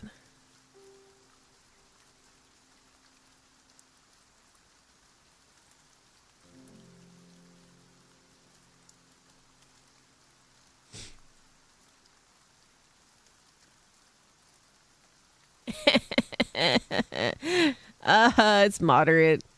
Not bad, but moderate. It's all the tree pollen.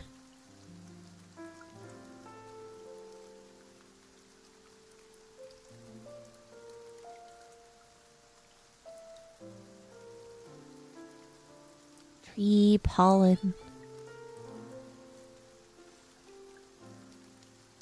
A leaf can beat me up and take my wallet. I'm not that weak. I may not have grippy strength, but I could certainly punch somebody with enough force. I've done that by accident.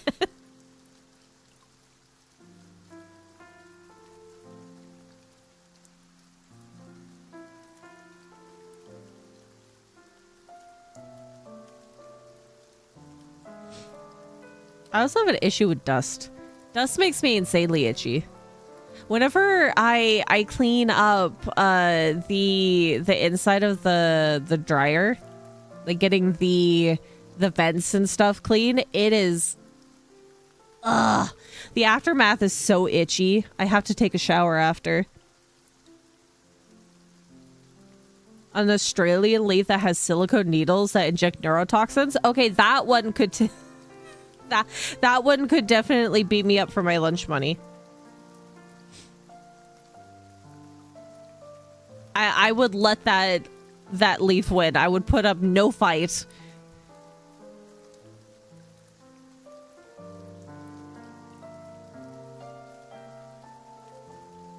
I may not have grippy strength, and I may have a bad back problems and joint pain, but I could potentially still protect myself.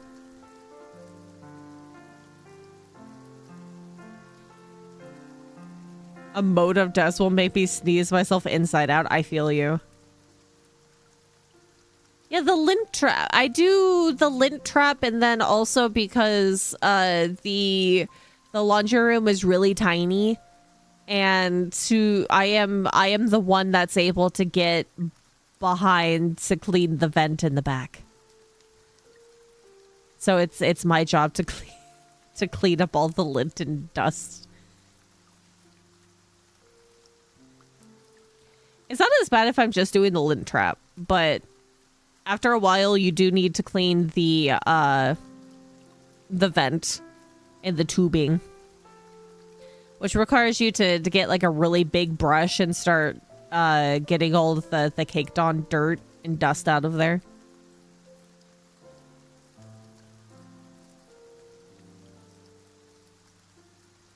Always clean up your excess always clean up the excess dust, the lint. I go full double mask on a shirt as hair covering. I like to have long sleeves, long pants, or I usually put leggings on, and then I'll put something long sleeve. I'll wear a flu mask. One of the ones that is more like the duckbill shape. And then if I have one clean, I'll wear a bandana as well.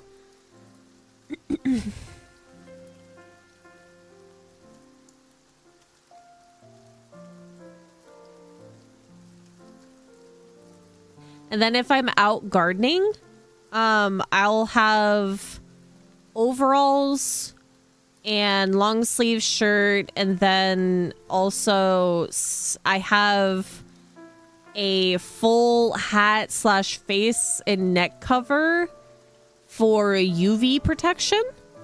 And if I'm really getting into like plant demolition, I will wear coveralls.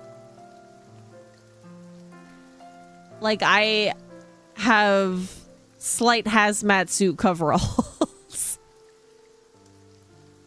And then, you know, instead of it being like normal like tennis shoes or some people do gardening in their Crocs and things like that, I will have full on rain boots on. Get those big gardening boots. I cannot risk being itchy and or coming into contact with certain bugs.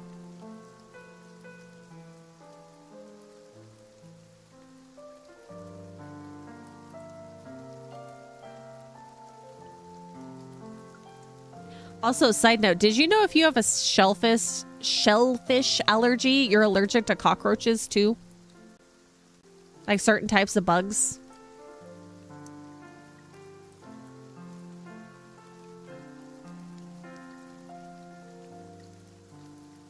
The things that you would never want to learn.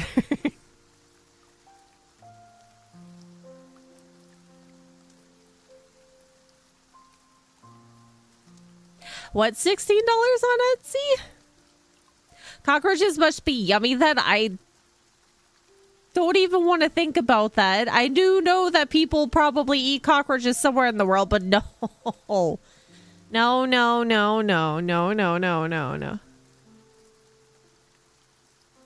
No, no, no, no, no, no, no, no, no. Yeah, shellfish are the bugs of the sea. So if you have a shellfish allergy, there's certain bugs that you're also allergic to. I don't want to think about the potential of breeding roaches so that they're more, like, delicious, nutritious. I hope that never... Maybe in a post-apocalyptic world, that would probably be viable. But I hope that never happens before any post-apocalyptic things happen. I couldn't imagine. I'd rather not. There is a glow-in-the-dark HP Health Life Bar necklace that would describe how you feel on the daily. Ooh. I know some people have pins, which either states their mental state or their physical state.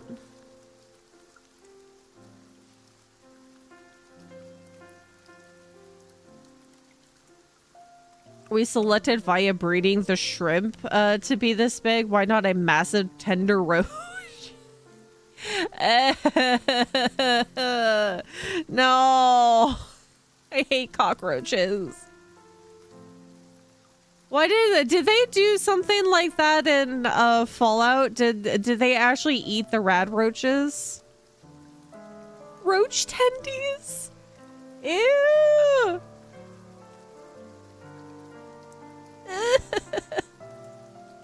You think so? Maybe? Look at the bright side. Roaches do procreate very fast. It is very efficient. I wouldn't like it, but it would be a good way for sustenance. That's a green crab for the first time yesterday. Highly recommend it. Naturally sweet. Mama Faye really likes soft shell crabs.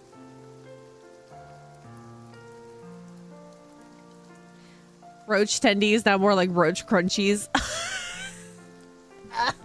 That's so gross. Cap and roach.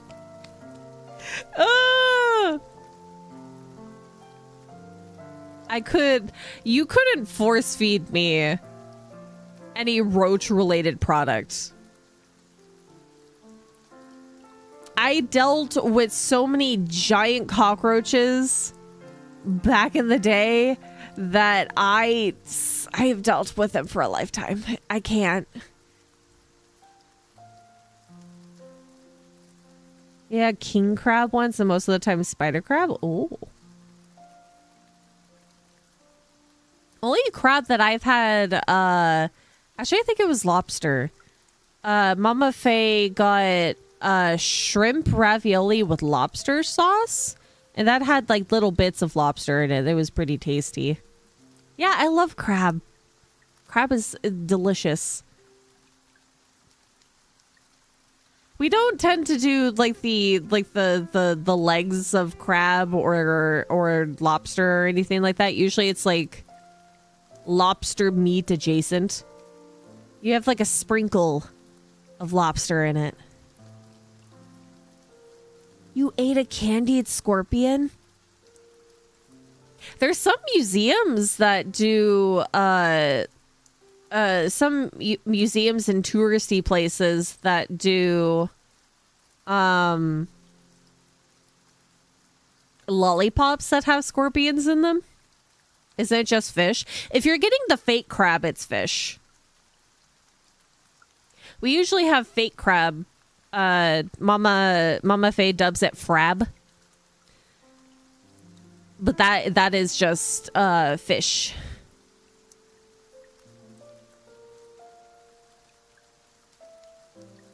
They are a sea type of bug. Oh, there is what, wharf roaches, technically, like soft shell crab, but it makes me sad sometimes. Like, don't look at me while I'm eating you.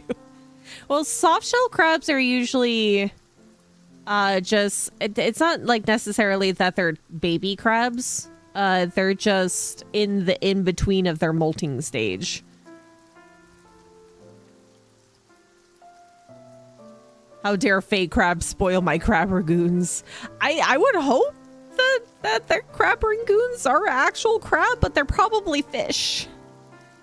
They're probably imitation crab for the most part, but they're still tasty.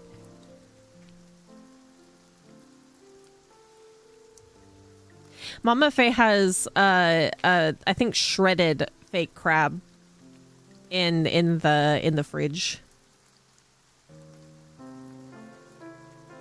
Don't talk about crab goon.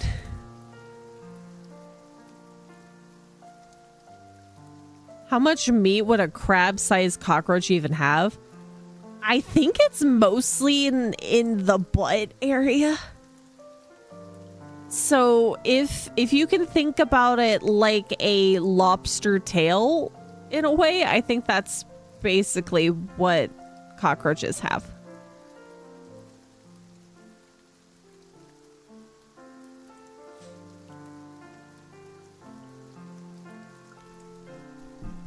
Yeah, Dungeness crab.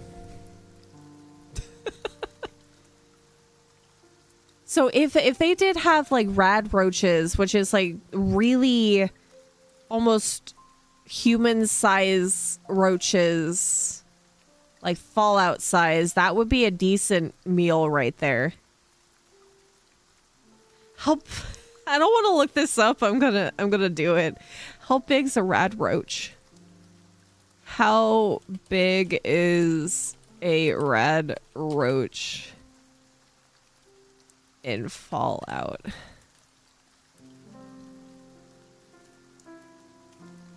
Oh, they're not actually that big.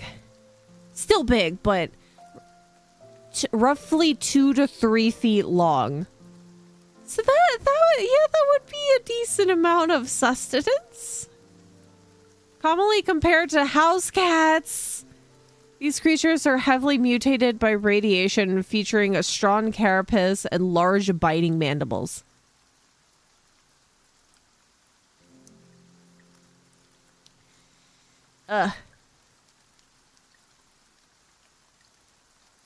Yeah, rad roach meat. You should see them in the live action. I don't want. That's one of the reasons why I haven't watched that. Do I dare open up images? Let's look. Oh my god, it's as big as the dog. Oh my god.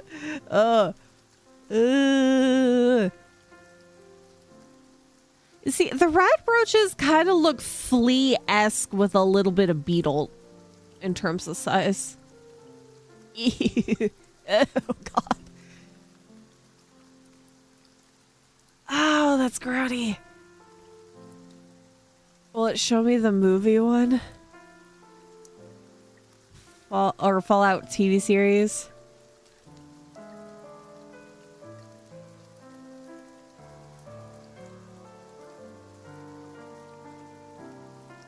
Oh, look at the prop. Ah! Oh my god. No, I think they're oh god.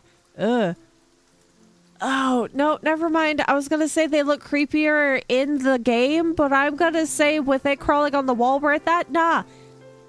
No. Oh my god. Oh, it's all over the suit. Nope.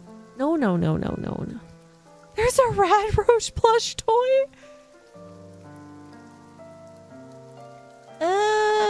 Close that. Okay, we're done. We're done looking at that now. Yeah, but a lobster butt moves as it has muscle, so it's firm, and I don't think cockroaches move their butt, so it'll be all goopy. I guess with their with the change of the mutated rat or cockroach as the rad roach, maybe it'll be more firm after that. Roach.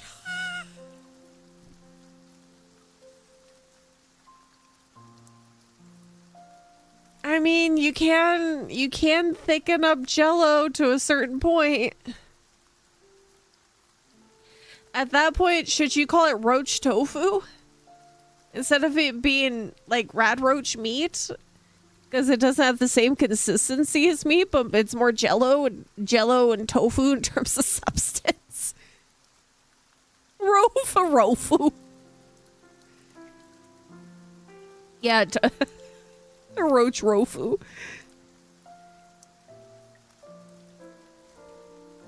Rofu. Yeah, so you could either do selective breeding at some point to get like a more meat-like consistency, but I guess if you're going through like regular mutated rad roach cockroach, it would be tofu. Tofu style. Which I really don't like that idea that would be the case. I hate to give Peach this information, but there's a different... Yeah, there is at least a couple different types of roaches. There's the really small triangle ones, which are like the more easily manageable cockroaches. And then there's the B-52s, I would call them. And these ones, you can hear their wings flapping. They're so big.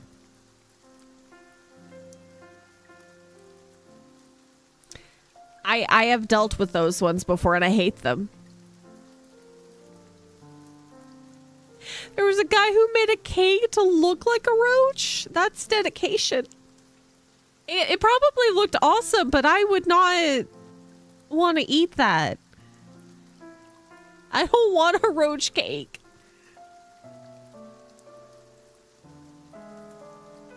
I don't want a realistic cockroach cake.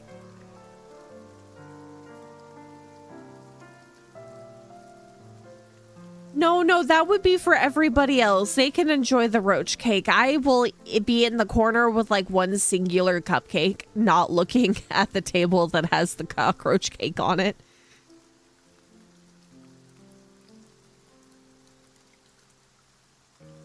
Humans select breeding a grass to be corn, so humans can do, but I don't know if we would. I don't think it would be something that anybody would do unless there was a big shortage of food. But I think that there would be other options before somebody decides, hey, let's selective breed cockroaches. You cut into it and it crunches and snaps. No. If it had like a realistic... I just squashed a cockroach, I don't think anybody would be getting that cake because it would go straight into the trash. It doesn't matter how much it costs, how delicious the ingredients are. No. I do know what an isopod is. You would eat it. I mean, if it's good chocolate, I get it, but I couldn't, just for the conscious part of my brain.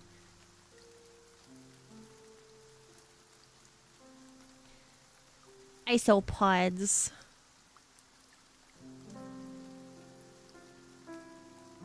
Isopods are cute, but also... yeah. Like pill bugs. Pill bugs, roly-polies. Eat the cake roach blindfolded. If anybody blindfolded me, gave me a piece of cake, and I was like, oh, this is really tasty. What is this? And somebody removed the blindfold and it was in the shape of a cockroach, I would die. I would perish right then and there. They're trying to breed grasshoppers, but this is more problematic to make spirulina in vats. Oh, spirulina has gotten very popular over the years. I don't know, other than a severe food shortage, I think cockroaches would be the last thing on people's minds. Spirulina is... God, how do I explain what spirulina is? It's also... Because spirulina is also like a natural food dye. Spirulina is a nutrient-dense blue-green algae, often called a superfood, and used as a dietary supplement and food ingredient due to its high protein, vitamin, mineral, and antioxidant content. I think people have been doing a lot of spirulina tea.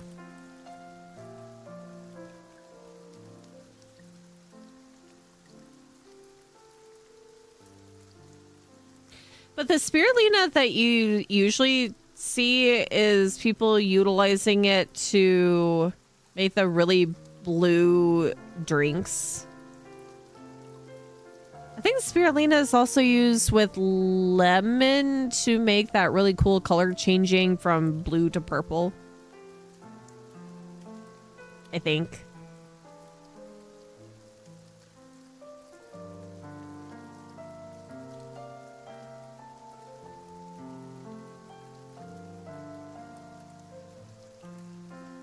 I might be wrong.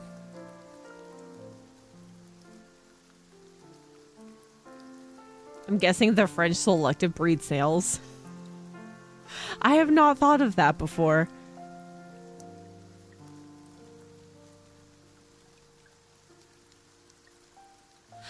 Unless spirulina has a very funky taste, you can probably mask it with other things just so you can have the benefits of it. It's like people don't necessarily like protein shakes, but they'll still put like whey powder in their in their shakes in general. It's cattle food too.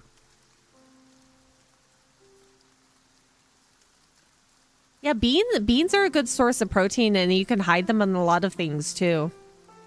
If you don't like the taste of beans. I have a new addition, buying this blue lavender matcha tea that Pam gave me crap for. I'm gonna say, how's this? How's this feel? Matcha tends to be expensive. Especially if you're getting the good powder. I might eat snails one day. I've been watching a lot of Marco Pierre white cooking videos. He's inspiring me to try weird stuff. I don't think I'd ever want to try snails, but there's a few other things that I would like to try. Because usually certain organs are pretty tasty when it comes to stews, but I don't typically eat those portions. But I would like to try them. That'd be cannibalism. Would eating a peach also be cannibalism?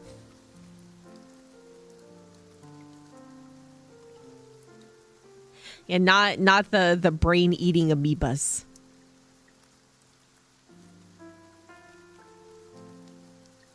Escargot tastes like nothing, very chewy. Well, I guess in that case you would have to do a lot of spices and flavorings. Matcha Jack in the Box has a new matcha Oreo shake.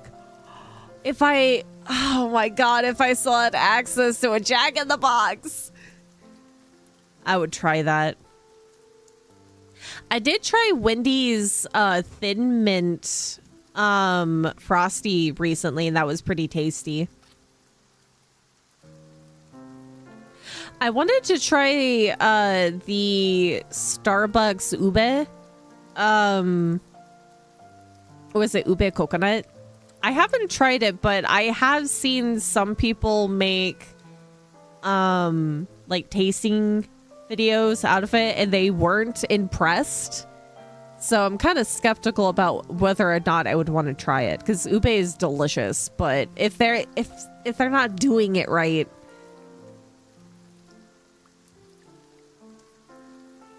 it just makes it look like a pretty drink, and that's it.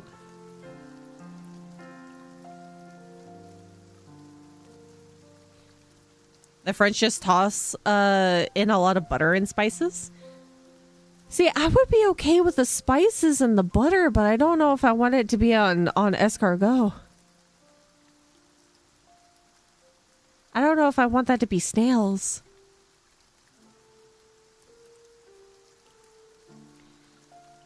If matcha, if it's not prepared properly, can have like a bitter, grassy taste to it.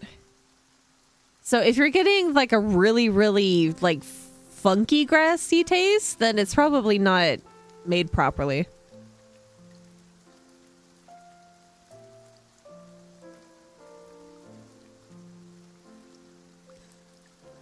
You need to protect your butt from the bulldog, Rob. Give your butt a break. I know bulldog is tasty, but your insides are gonna suffer.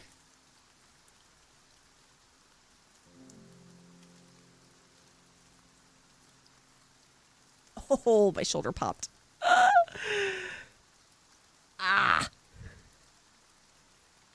My spine's going snap, crackle, pop.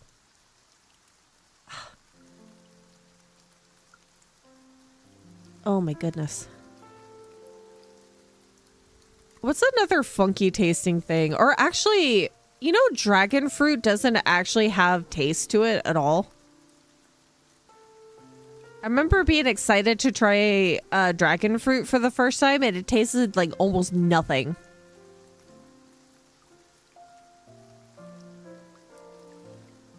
Your bones are fossilizing in real time. No, dragon fruit's not made out of real dragons. They're not dragon eggs. I think the one that I tried, or both that I tried, was the white dragon fruit and then the purple dragon fruit. And they both taste like almost nothing. And I don't understand why. And I'm sure that they have good nutritional value, but it tastes of nothing. Nothing in seeds.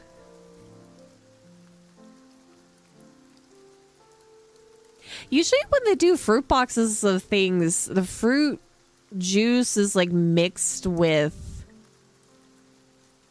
other juices. Some dragon fruit is yummy, but it's a hit or miss. Maybe it has a very specific ripening time, kind of similar to how pears can be either really juicy or really gritty. And pomegranate is tasty. They are very mild flavor, also low in calories. Let's see the nutritional value of a dragon fruit.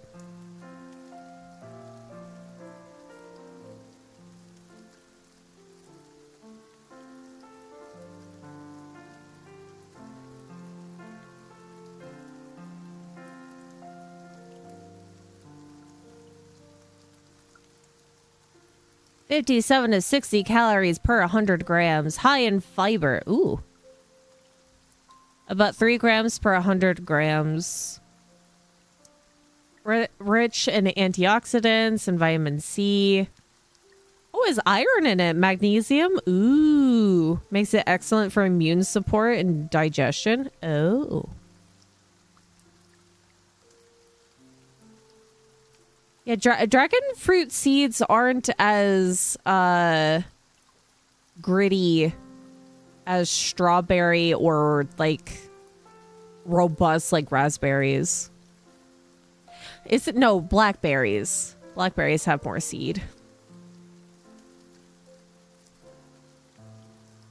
Oh, so they're pretty good for fiber and magnesium. 2 to 10% of your daily value. Little bit of iron. Well, small amounts of calcium too. So that'd be a good thing to pop in addition to your like smoothie fruits. Force feed peach dragon fruit to boost our immune system. Yeah, that would probably be really good to do.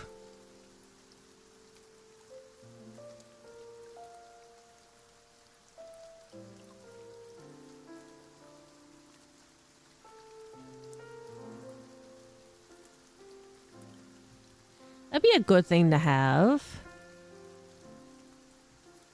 So I do right now have mandarins and a cross between oranges and tangerines in the fridge. I didn't get more blood oranges, though I probably should have.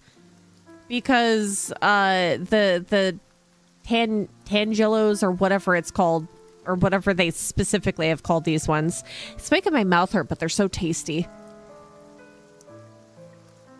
Oh yeah, the little ugly BlackBerry smartphones. I don't know if you can fix me with vitamin C. Not even elderberry can help me.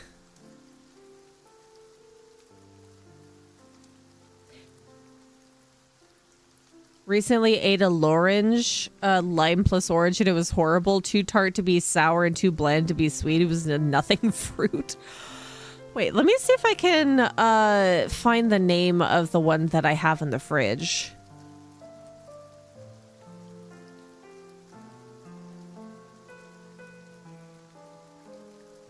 Tangerine and orange. Because they called it something specific. Because it was not a tangelo. It was something else.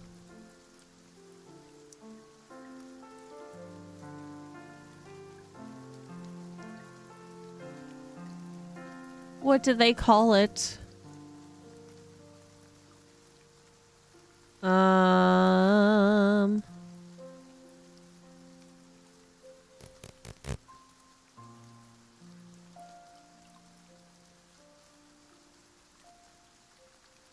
Tanjor? No, I don't think that's what it was.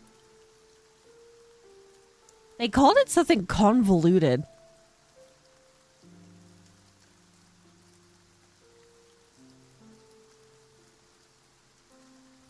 I've recently seen frozen durian at Costco. I was tempted, but we were doing like a quick shop that still ended up being quite a robust shop. But I did see a frozen durian.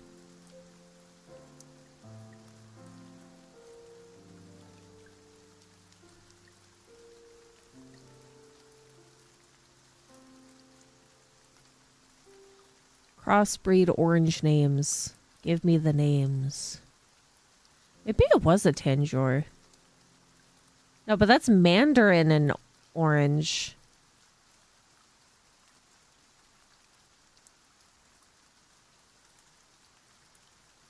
I would have to look at the packaging, because I think it was not a main brand, like specific Tangelo.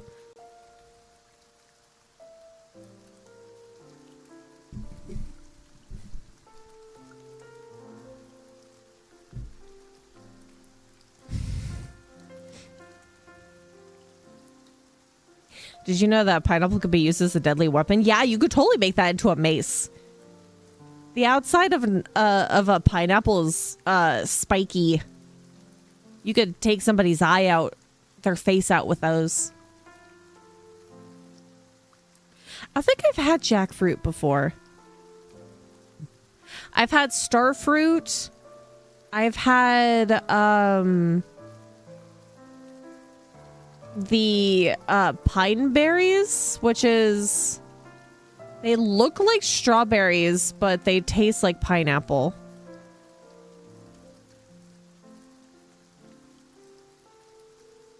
Yeah, jackfruits are massive. They if you drop one from a tree, you could definitely give somebody a pretty bad concussion.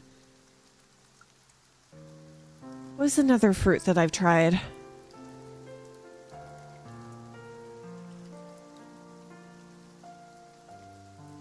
I have not actually tried durians.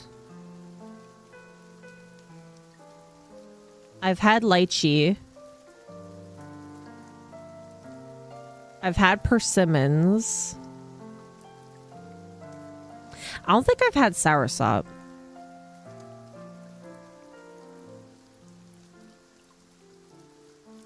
Guava is also really, really tasty.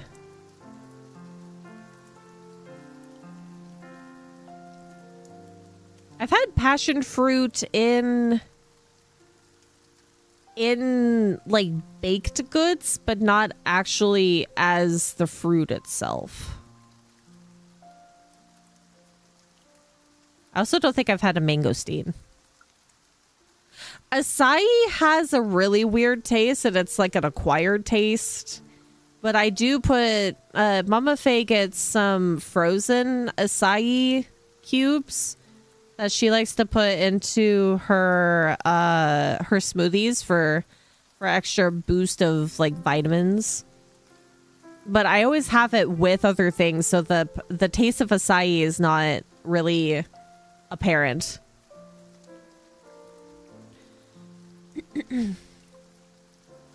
Oops. Acai is something that you have to grow up with to like the taste of.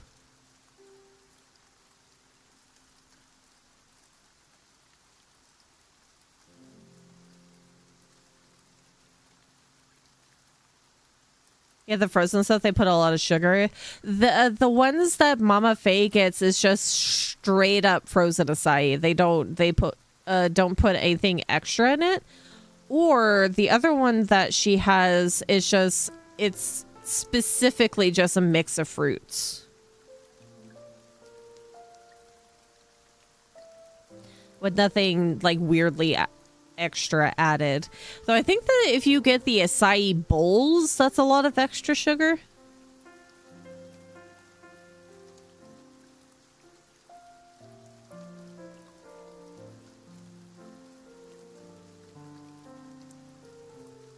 Figs are also really tasty too.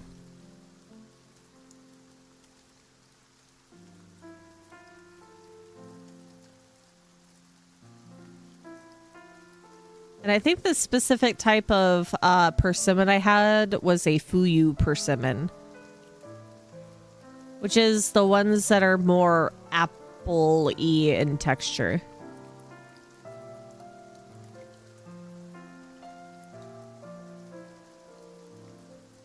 I would think, what does breadfruit taste like? Frozen Uncrustables. They do chocolate Uncrustables? Does it taste like bread? Breadfruit? Breadfruit is a starchy, versatile fruit from tropical regions named for its bread-like texture when cooked. And it is a staple food in many cultures, often used as a potato substitute. Oh. Oh, that looks like somebody in the picture has done something similar to potato wedges with the breadfruit. Oh yeah, unripe breadfruit is used like a potato in curries, stews, and side dishes, often roasted, fried, or boiled. Ooh.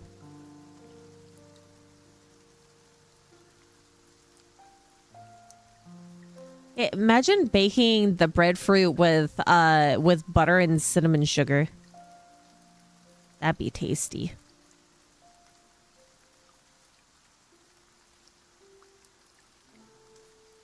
Breadfruit tastes like a mild, starchy potato when mature and cooked with nutty undertones, but its flavor changes with ripeness, shifting from an artichoke-like savoriness when young to a sweet, fruity taste when very ripe, resembling a dense bean, bread, or custard when baked, fried, or boiled.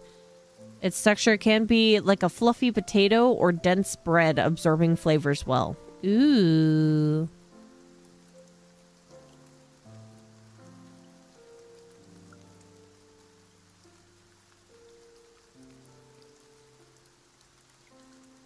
I know durian tastes sweet, but what is the smell?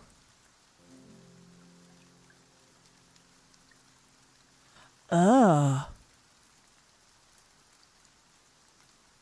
Durian smells intensely pungent, a complex mix often described as rotten onions, sewage, or gym socks. Well, with the underlying tones of sweet caramel, vanilla, and savory roasted notes, creating a polarizing aroma that some find repulsive and other finds heavenly, leading it to its ban in many public areas. It's a unique combination of sulfur compounds and fruity esters. Ew. Ew. Turpentine. Oh no. You see, as much as I would love to try durian once, I don't want to experience the smell.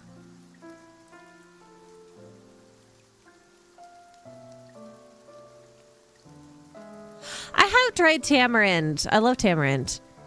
I've tried various Mexican candies before on stream with all being, or like the majority being tamarind in base ingredients.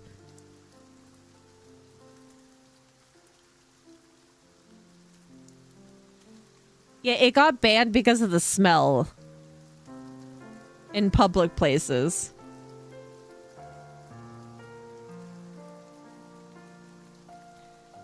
And I'm pretty sure that the frozen durian would probably, as soon as you open up that package, that's gonna just reek.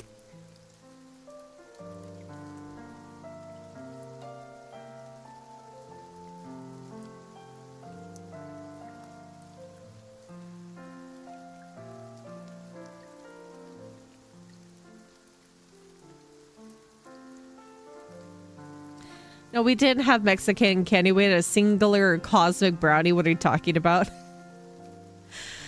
I ate the candy. It was tasty. Usually things get banned for health reasons. I think it's mostly because it's kind of like in this case, they actually banned it while you have like an unspoken rule of not microwaving fish.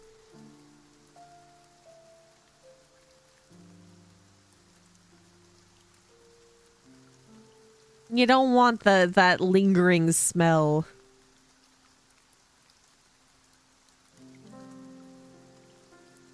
Yeah, community reasons.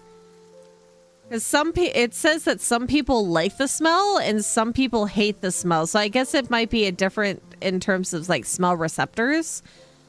That some people will get the absolute worst smells of like the sewage, gym socks, and turpentine, as it says. And then there's like notes of caramel and vanilla.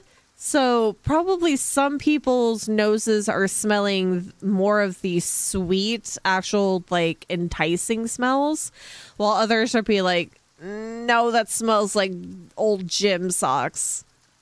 That smells like somebody's gym bag that they left marinating for who knows how long.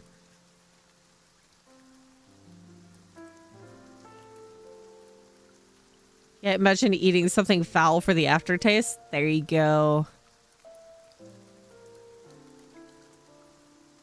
I've worked at a nursing home, so no smell can compare. I can't imagine the smells that you've smelled in a nursing home.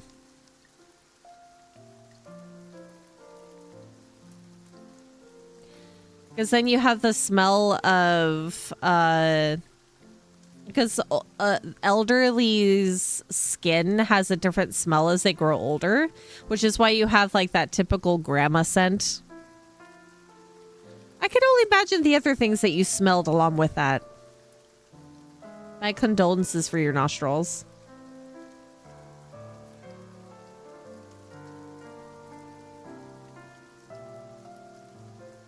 Yeah, the smell of elderly and poopy.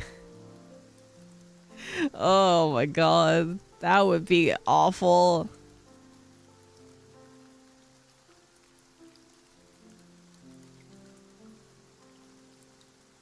Oh god, now my scalp is itchy. What the heck?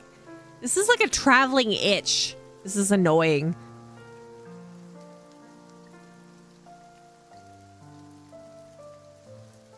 So think of the worst smell of yours, of your liking, or if you're like, and multiply it by cancer.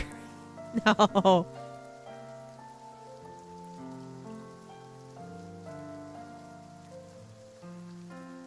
My grandma also refused showers and didn't change her clothes for a while. Yeah, that's the thing. When you have somebody who's declining in mentally, usually it's a fight to get them to clean up for themselves hygiene wise, and it can be pretty potent sometimes. Nursing homes or smell like urine or heavy cleaning chemicals, not in between.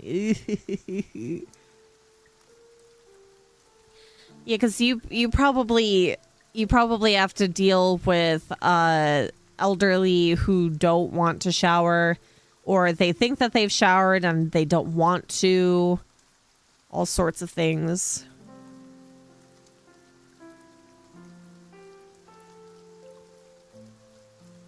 They would not tie the bag? Oh, no. Marinating smells inside of a trash bag is awful.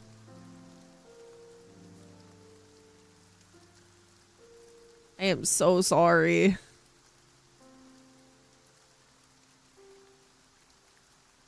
This is gonna make me really scrub in the shower later when I go take one to get my skin to stop itching.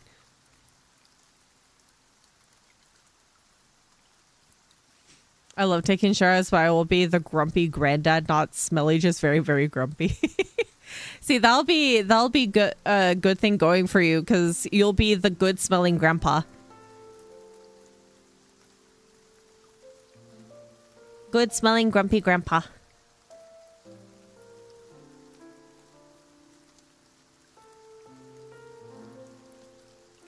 If I ever had to do a cleaning of that sort, I feel like I would layer up flu masks and put something in the in-between to smell, like tea bags or like something potent like a Vicks vapor patch.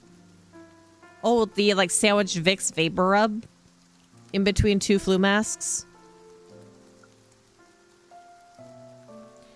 So you're more likely to smell the vapors of whatever you sandwich in between the masks to whatever funky smell is trying to penetrate your nostrils.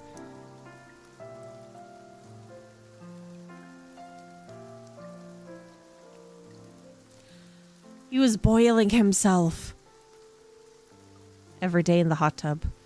More Mr. Brown, he was the sweetest man. He was the grandpa I never had. Aw. At least you had some good memories of the nursing home other than it being, you know, like funky smells. My God, I gotta sit up. I'm sliding.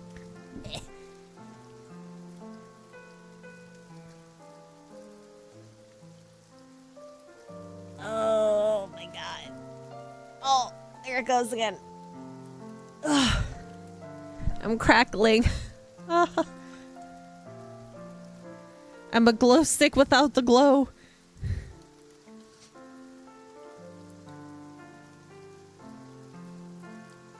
Oh my goodness.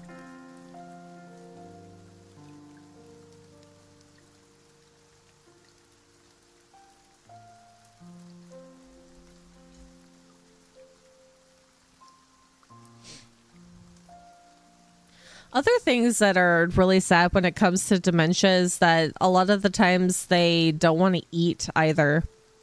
So not only are they declining mentally, they decline physically due to not wanting to, or be very difficult about taking care of themselves or allowing you to take care of them. So you got to be very creative with it, like kind of like how you deal with a toddler. You choose very specific words so it's less confusing for them and it to steer them in the right direction. He was an amazing artist that had rows of different types of bow ties, and he'd stay up all night and paint, and the nurses would give him an earful for forgetting to eat. Aww. A row of bow ties. He sounds like a very lovely person.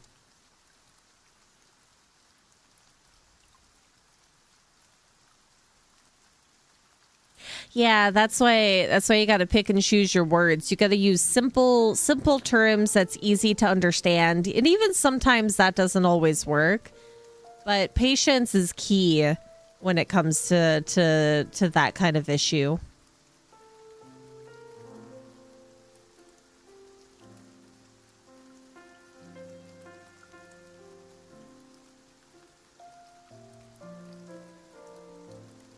He'd look like Penny's dad and Ruby. Aw.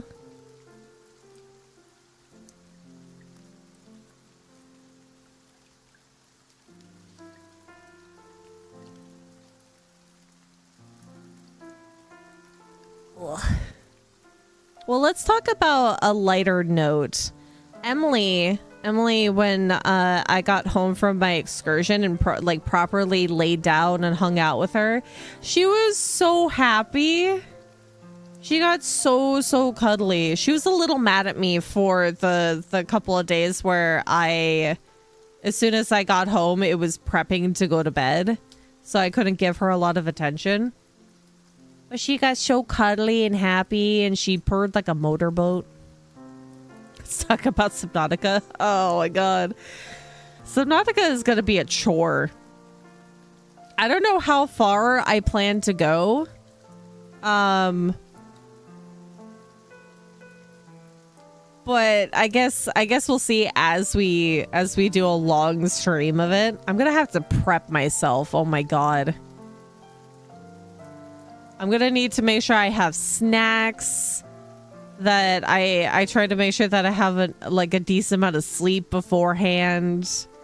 We're going to have to prep for a long stream of Subnautica on April 1st.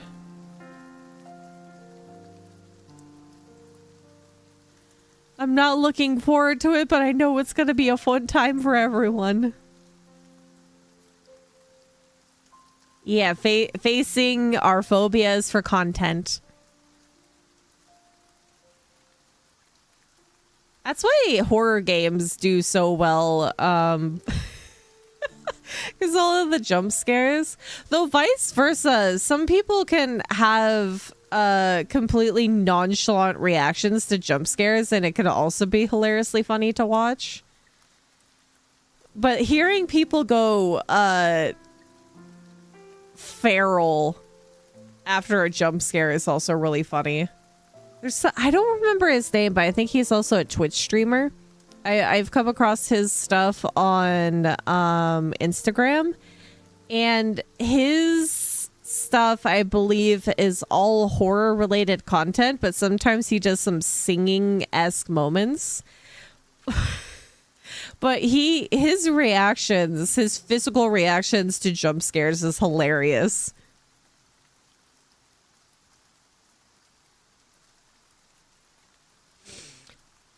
Peach did face Silent Hill Japan very well, too scared to God killing him, Tato. I feel like it's a little different when I have to deal with a horror being compared to water. Because if I have to deal with something horror related in water, it's a lot more difficult. Like going through Resident Evil 7, there was a decent amount of crawling through murky water and having things pop up out of the water, which is why I'm kind of skeptical about whether or not I want to revisit at some point and play the DLC. Because I know with the DLC, when you play the uncle, there's a lot of water there. You did well in the sinking... Oh yeah, the sinking city. Did you know that they have the third one currently in development? Or the second sinking city, or sinking city 2 in development? And they also did a HD version of the sinking city.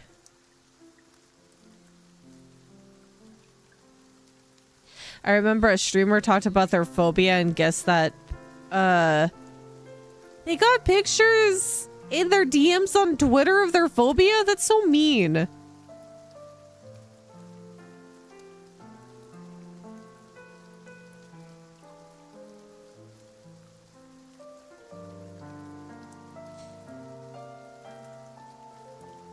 Robin Williams, a child, won a thing to be pen pals with a celebrity. His family told the kid it was an assistant or something, but the child was one day at Disney and he saw him and went to him, and Robin had some of the letters on it.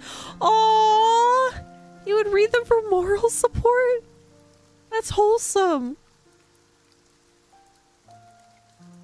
Yeah, I did take out a lot of fish people in the sinking city. I think there has been a couple more Cthulhu like games that have come out since the sinking city. I don't think I could play those ones. One person on social media knows my phobia, and that's one too many. I'm pretty sure I have more than one phobia because I really hate the dark, but I don't have, like, I can walk around in dark areas, but when it comes to the darkness of the ocean, that's a whole nother level. I don't have a fear of heights, thankfully. I really don't like cockroaches, but I don't have panic attacks with cockroaches, but I have, or like normally. Though if I am on edge, I will have an issue. But I think most of the time it's mainly deep dark water and the unknown abyss that's in there.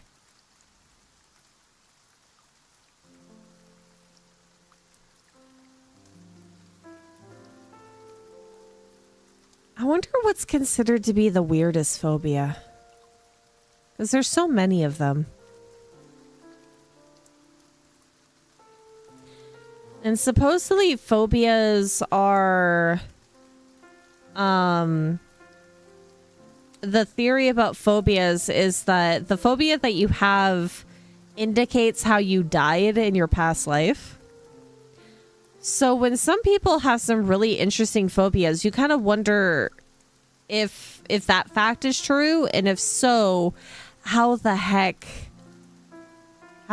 did that person die in their previous life to get today's phobia?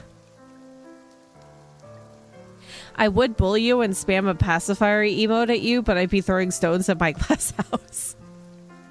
It's okay. I don't mind being like poked at for my phobia, because I know it is silly, or it can be silly, but it's not like it's really a bad thing to like have a giggle about a phobia. But if you are like outright being a butthole about it, then that's a problem. I guess in my past life, I fell from a high place, stung by a bee into a body of water, and perished. Oh, what could have happened is that you were attacked by bees and you fell off of a cliffside into the water below. Swarmed by bees. That sounds plausible. Because you can have somebody who has a phobia of the water, but then also have a phobia of sharks. So you can kind of put two and two together about how that person perished. But then you also have like certain people are afraid of certain foods, certain animals, certain people, phrases, things like that. Long words, which kind of makes me think how somebody could have perished with long words. Get rid of them like a cartoon character.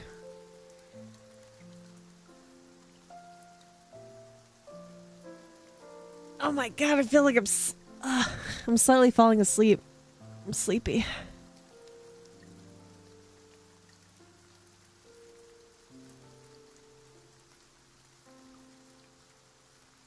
So I died with an arrow in my eye. Yikes. Possibly one of many ways that you could die with arrows.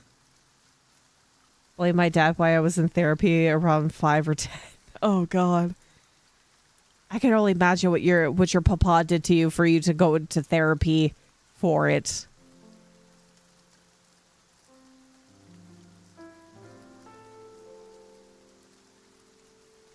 I know some people can have a phobia of pregnancy or pregnant people.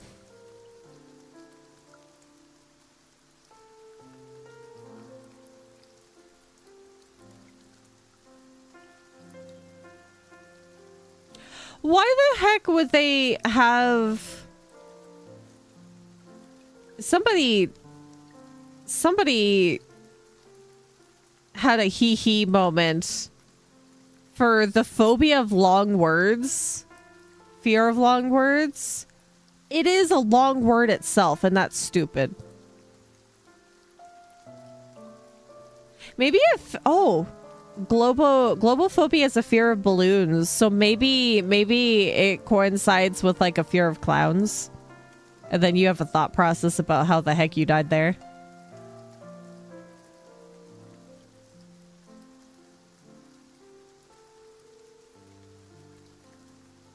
I mean, it's body horror if you think about it, so I get it. Yeah. Oh, here's a interesting one. The fear of cheese, turophobia.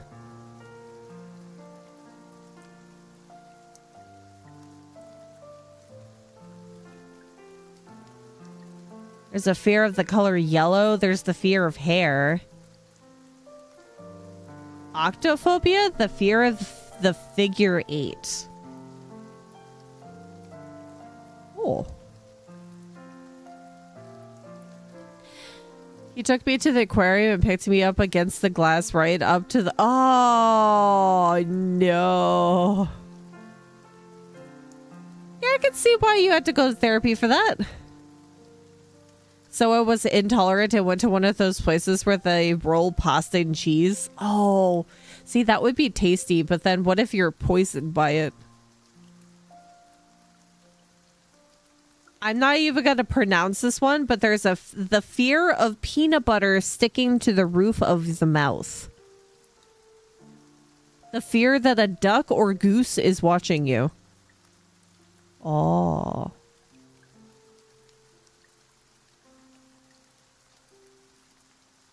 There's a fear of beards. There's a fear for belly buttons? I guess there is weirder phobias.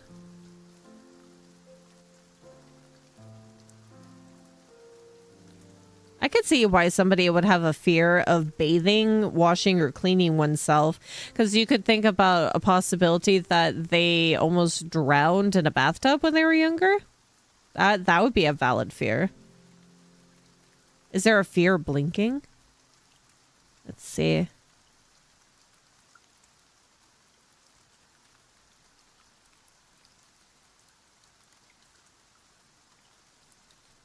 Is there a phobia of blinking?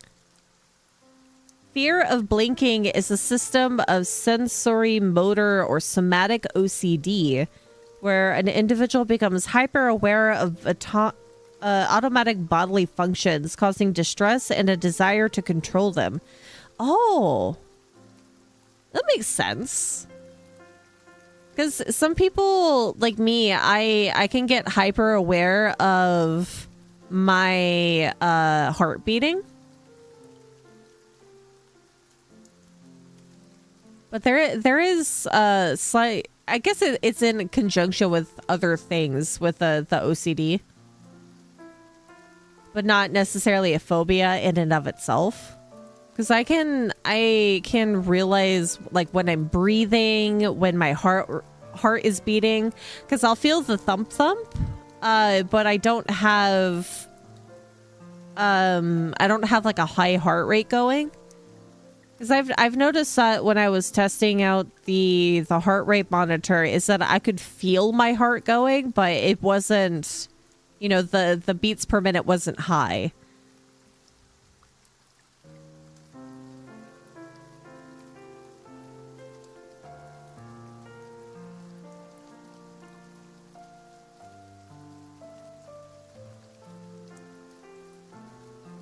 Maybe it's the same thing as feeling other, like, bodily functions, like maybe like digesting your food or feeling things move around in your intestine.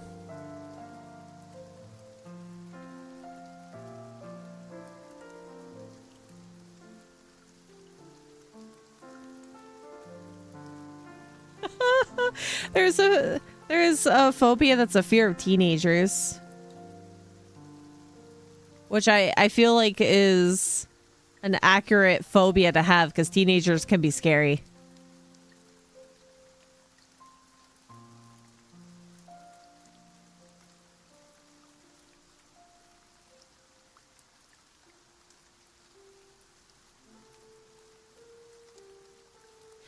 There's somnophobia, which is a fear of sleep. That'd be difficult to have. That'd be awful.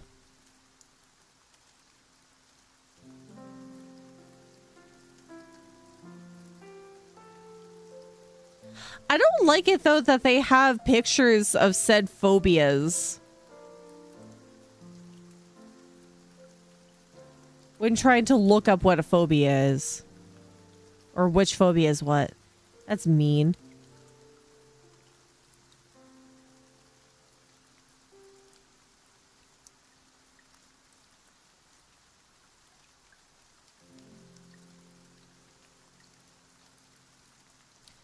Teenagers. Yeah, the My Chemical Romance song. Teenagers can be scary. Just like you should be afraid of toddlers, because some toddlers do some creepy things.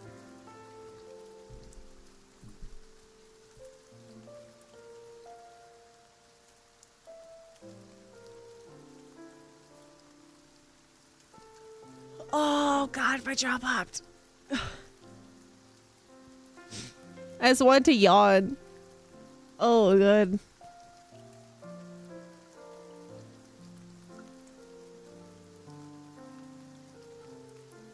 Oh, ow. Fear of teenager, father, motherhood. Probably most parents have experienced a phobia of their teenagers. My English teacher has a jazz phobia. I wonder if it only specifically triggers through jazz or anything that is similar in tone to jazz.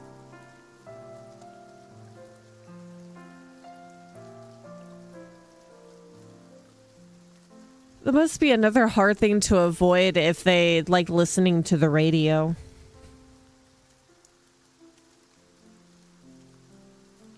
Going back to food, try those cans of mixed fruit with cottage cheese and mix it with a bit of Kool-Aid.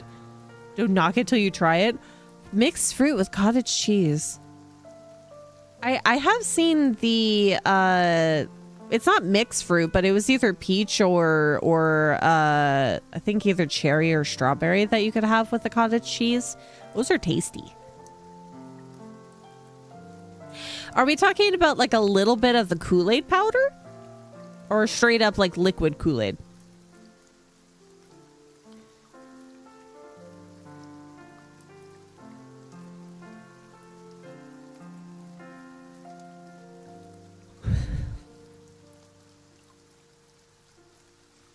Hate it when that happens. Always have the irrational fear that it's going to stay locked. Yeah. I do have that fear that if I open up my mouth all the way, especially when I'm yawning, that it's going to lock into place. Thankfully, I've only ever had it really just joint pop, because I don't think that it's ever like properly in place anyway.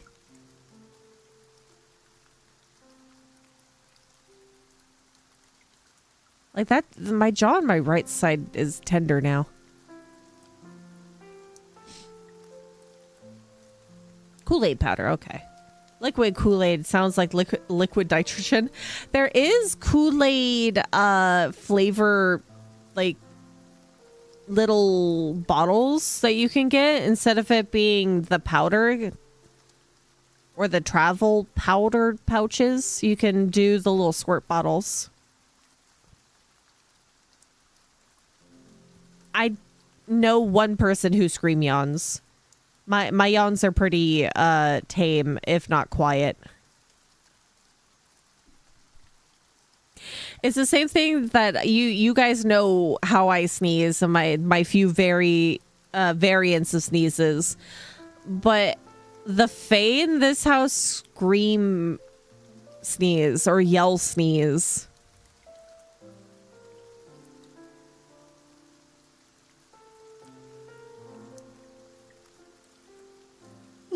Oh god, I have to tighten my jaw to yawn. Mama Faye has a yell sneeze, but she also has like a machine gun sneeze. To where she does very like Kachu kind of in quick succession. Otherwise she does a yell sneeze. And it scares the crap out of me when she does it. Especially when I hear from afar. Sometimes when I hear one of them yell sneeze, I will yell bless you back from across the way.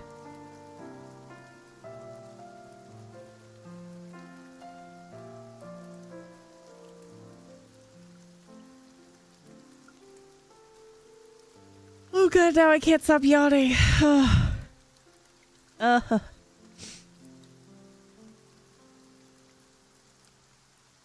Wait, what day is April 1st? It is exactly 1 week from today, so it'll be a Wednesday. Midweek.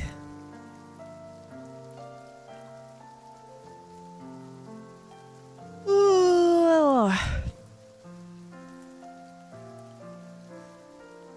I hear my cat sneeze all the time, though Binks has some notorious timing for sneezing on my face, because sometimes he'll come over because he wants to sniff your breath and he really gets his nose in there. But on the rare occasion, more often than not, he's gonna sneeze in your mouth.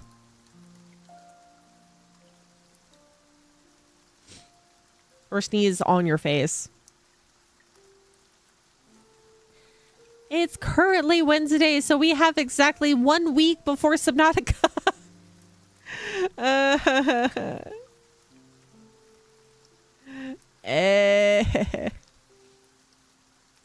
Cat sneezes are funny to listen to. Yeah, because when he goes over to sneeze or to smell your breath, I will blow air into his nose because he's for some reason really likes that. I did miss the reference. What's the reference from? Gross, your mouth was open. What is that from? That could be from so many things.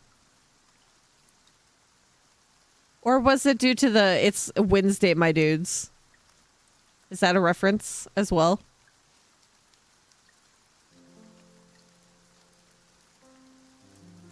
The Wednesday. What is that from?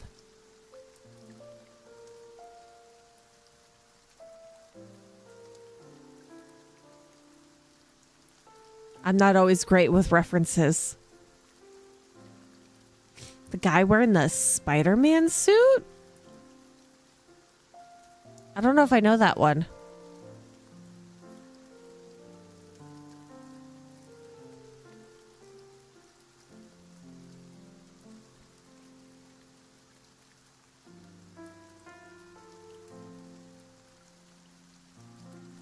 If it's an internet meme, I'm not very well versed in internet memes. It was a Vine meme? Maybe I've seen it? Is it the same person that was in the Spider-Man suit where the zipper broke off? Also, hi Bob. Yeah, I'm back in my hibernation snail cave.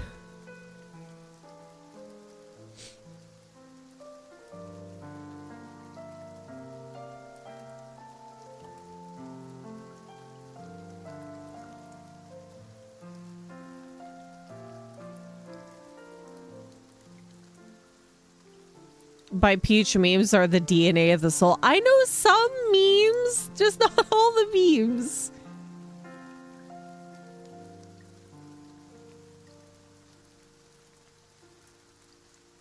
Sometimes I won't remember the names of memes, but if you show me a clip of it, I'll understand what the meme was.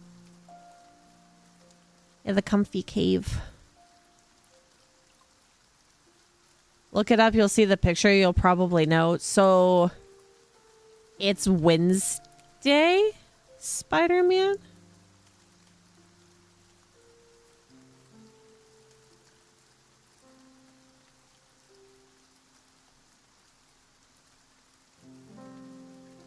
It's Wednesday, Spider-Man. Okay, I think that I have seen this person. It's the one wearing the goggles. I think that I have seen this person before.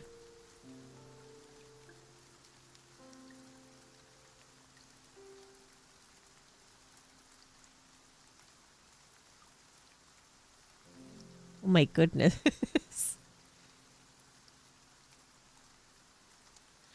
I don't think I remember seeing it often, but I do. He does look familiar to me.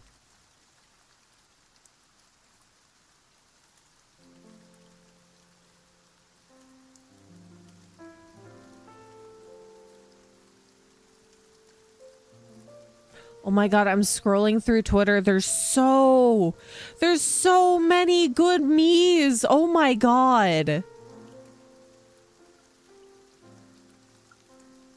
I think it's gonna be difficult to edit some of these memes on stream, because it looks like people are going ham with like tablet pens. Oh my goodness, the skill. He's screaming in the mirror when it's a Wednesday.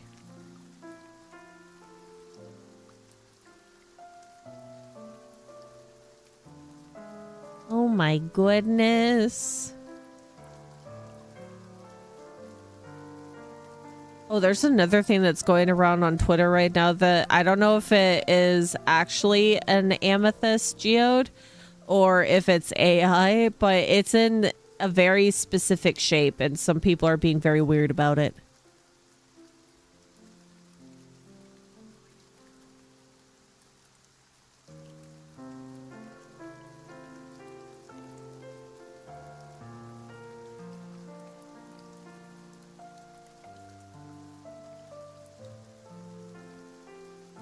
Oh my goodness.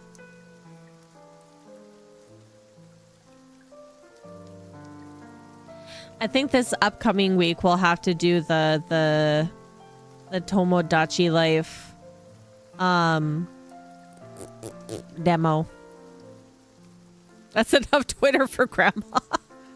It popped up on my For You page. I don't know why. Twitter has decided it wants me to see unsavory things.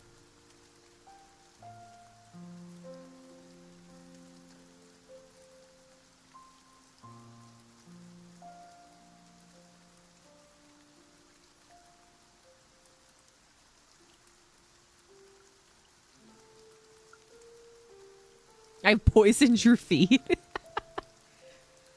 Yeah, if you see like a one-off thing and you copy the link to it to send to your friends in Discord, it'll start showing you more of said thing.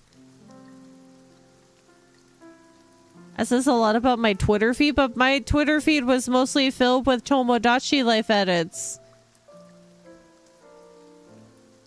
I don't think Twitter knows exactly what I want to see in terms of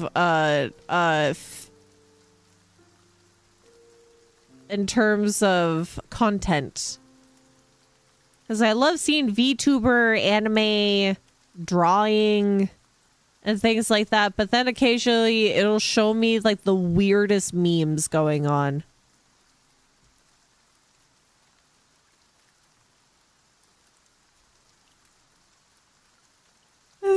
You sent me the Digimon edit. Yeah.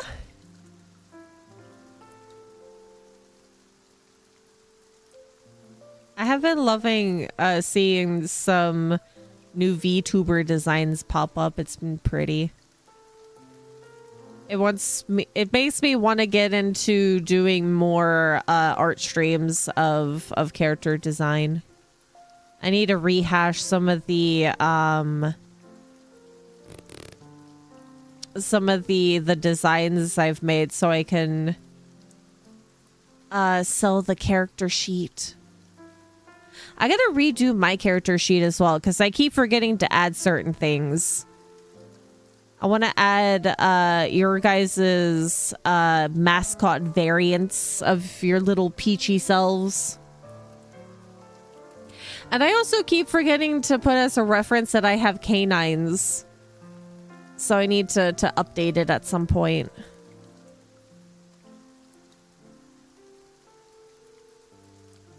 Because some people have forgotten that I have fangs.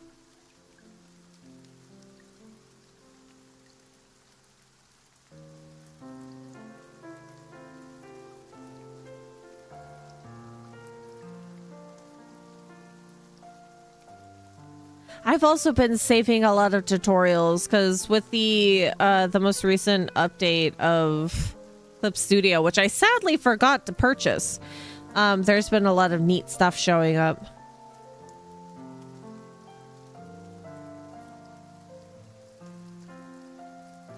A grill replacement? No, I didn't get a grill replacement. I just have teeth. I've always had fangs. Draw yourself Aggie gnawing at someone's ankle.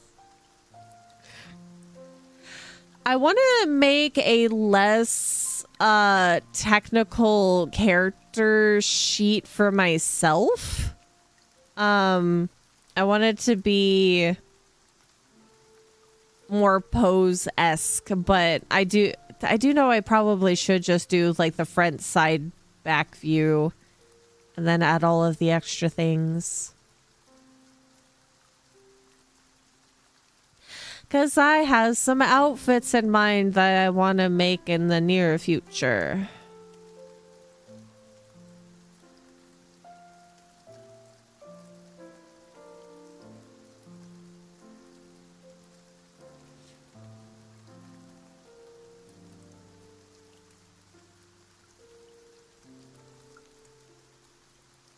I've been trying to look for a lot of inspiration for some summer style things. Trying to get a look at your backside. Not for that purpose. You want to know another drawing idea I had in mind for you? Yes, please. I need to reconfigure my desk so it's even easier to have access to my tablet. I want to draw more. I need to find a better like sitting position so I can draw more. I debated at some point about getting a regular like a lap tablet that still has a screen on it. But that will be only after my big one croaks.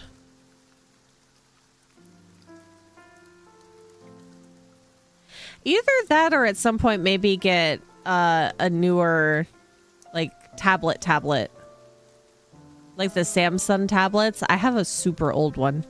Still works, but it's really old to the point where I can't download certain things on it anymore.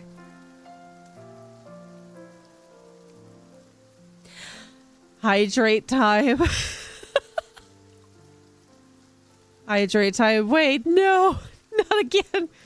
Jump cups making me chug a giant water jug. It'd be like that meme that shows up every Steam sale with the dad coming through the door with a belt and like the person on the floor cowering in fear, but it's just like a Steam and a wallet.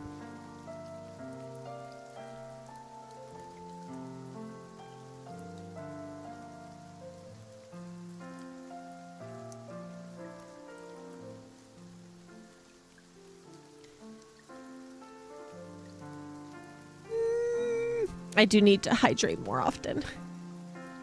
I promise that I will wash my hydro flask today so I can have a decent amount of water and liquids to drink. Nobody's wallet is ever ready.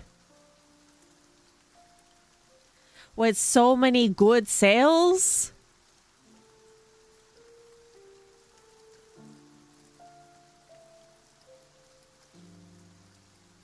I really want to get a KCD2 because it's half off, but I don't need to spend more money. Yeah, it's the hard part. I'm trying to slow down on buying games because, you know, income is sparse.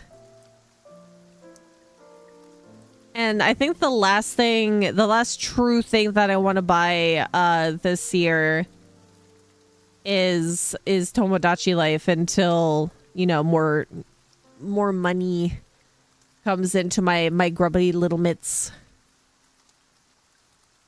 Action speaks louder than words.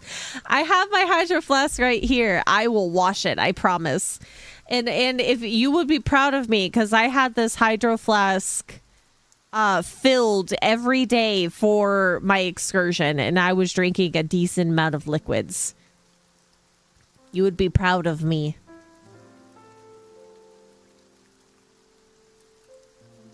I did well. I did well in the hydration aspect.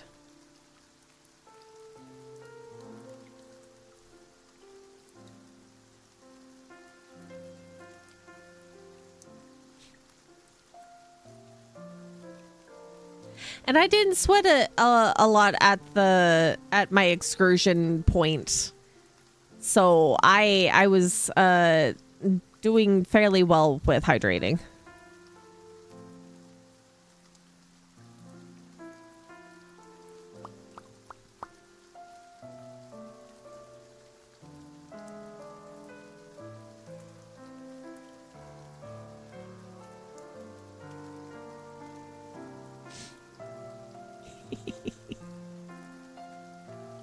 You're gonna wake up one day, I'm gonna be down your hole.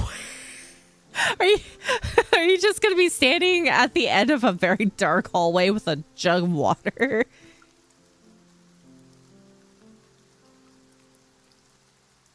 No. No. I promise I'll hydrate. I'll do it.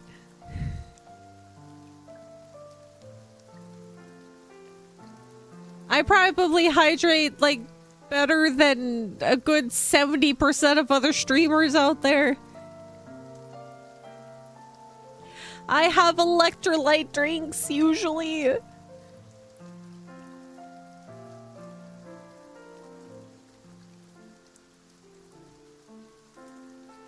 I am a good bean.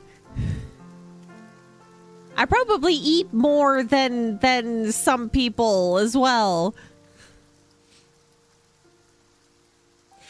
People need a snack redeem. It's what plants crave. See, I eat fruit.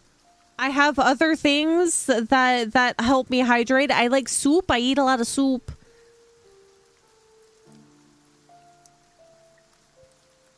All your crusty streamers, I have more hydration in me than all your crusty streamers.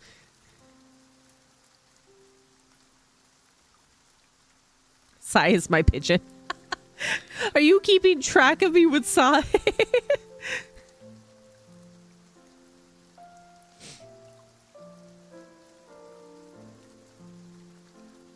How dare you spy on me?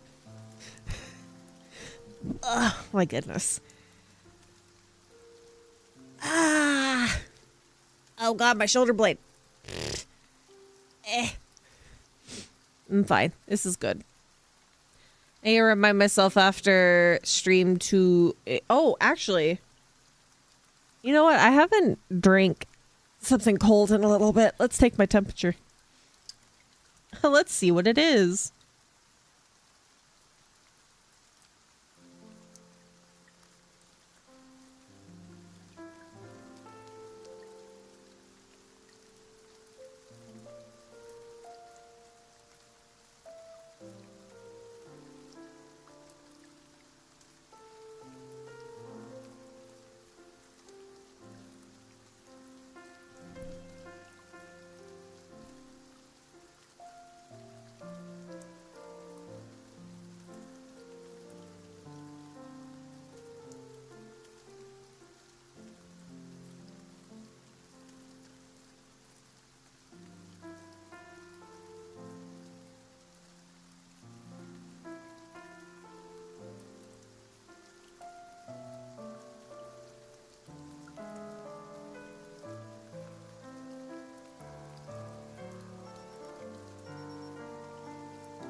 98.4.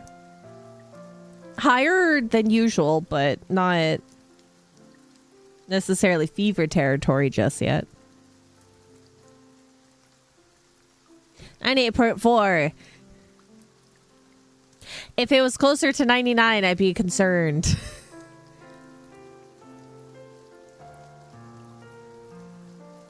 I gotta go to bed so I can find myself to sleep because of my insomnia. I hope you sleep well. If you can, I would suggest a nice cup of tea might be a little bit helpful. Just don't do the matcha one. That has caffeine in it. I wish you luck in your sleep endeavors.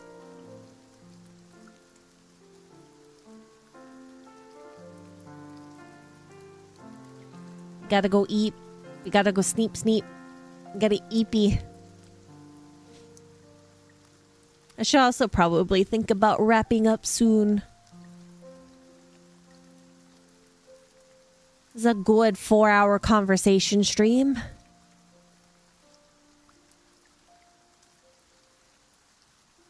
I am once again very glad that I have not, I have not gone into full-blown cold territory. I will continue to take my vitamin C. Probably get some in general more like immune boosting foods and stuff. Yeah, I'm still tired. It takes a little bit when you've exerted yourself for me for 4 days. The EP is massive. And I'm actually surprised that I woke up before my alarms today.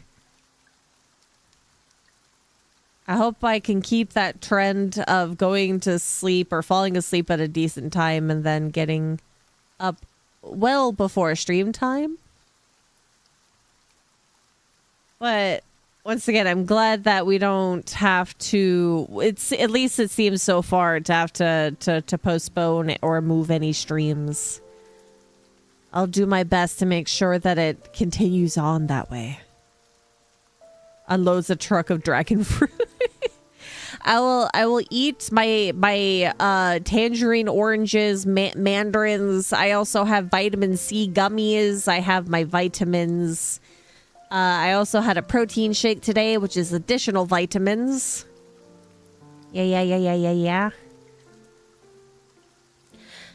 But I have it set for the day after tomorrow. What's it? So day after tomorrow, on Friday, we're going to be doing more Resident Evil 9 Requiem. I don't know if we're done, if we're getting to the last stages of the game, so we might be doing at least a couple more streams of it. But we're getting to some of the more lore heavy bits to the game. As we last left off with finding out that Grace is actually a clone and one of the successful clones. And I wonder if there's any other children left over from the other clone experiments that they did. Well, we'll soon find out soon enough on Friday, hopefully. I hope you guys have a great rest of your day. He's Sparta's descent. Well, I have seen that people were pointing out that the reason why Grace said mom at that point in time before she passed out, Grace's mom and Leon almost have the same facial structure. They're very similar in their appearance. Which makes you wonder, who else is a clone of something else? I know that Leon had not had any contact with anything Umbrella Corps beforehand, but you kind of wonder, what other horrible things could we come across in Resident Evil games? Because this is not the last Resident Evil game, because there's more in development. And remakes, too. But with that, have a great rest of your day. I hope you sleep well when you go to bed. It was nice to catch up with you after 4 days. Wish me luck that nothing will incubate and we'll have no need to change any of the predetermined stream times. I hope you guys also stay healthy, happy, fed, and hydrated. Sleep well when you go to bed. Have good dreams. If there's anybody lurking here that's new to the stream and you like the content, please just subscribe. If you have friends that you think that would like it, share. We're gonna continue growing this peach community. I'll see you guys on Friday for Resident Evil. We'll spend more time with Leon. Good night, everyone. Goodbye.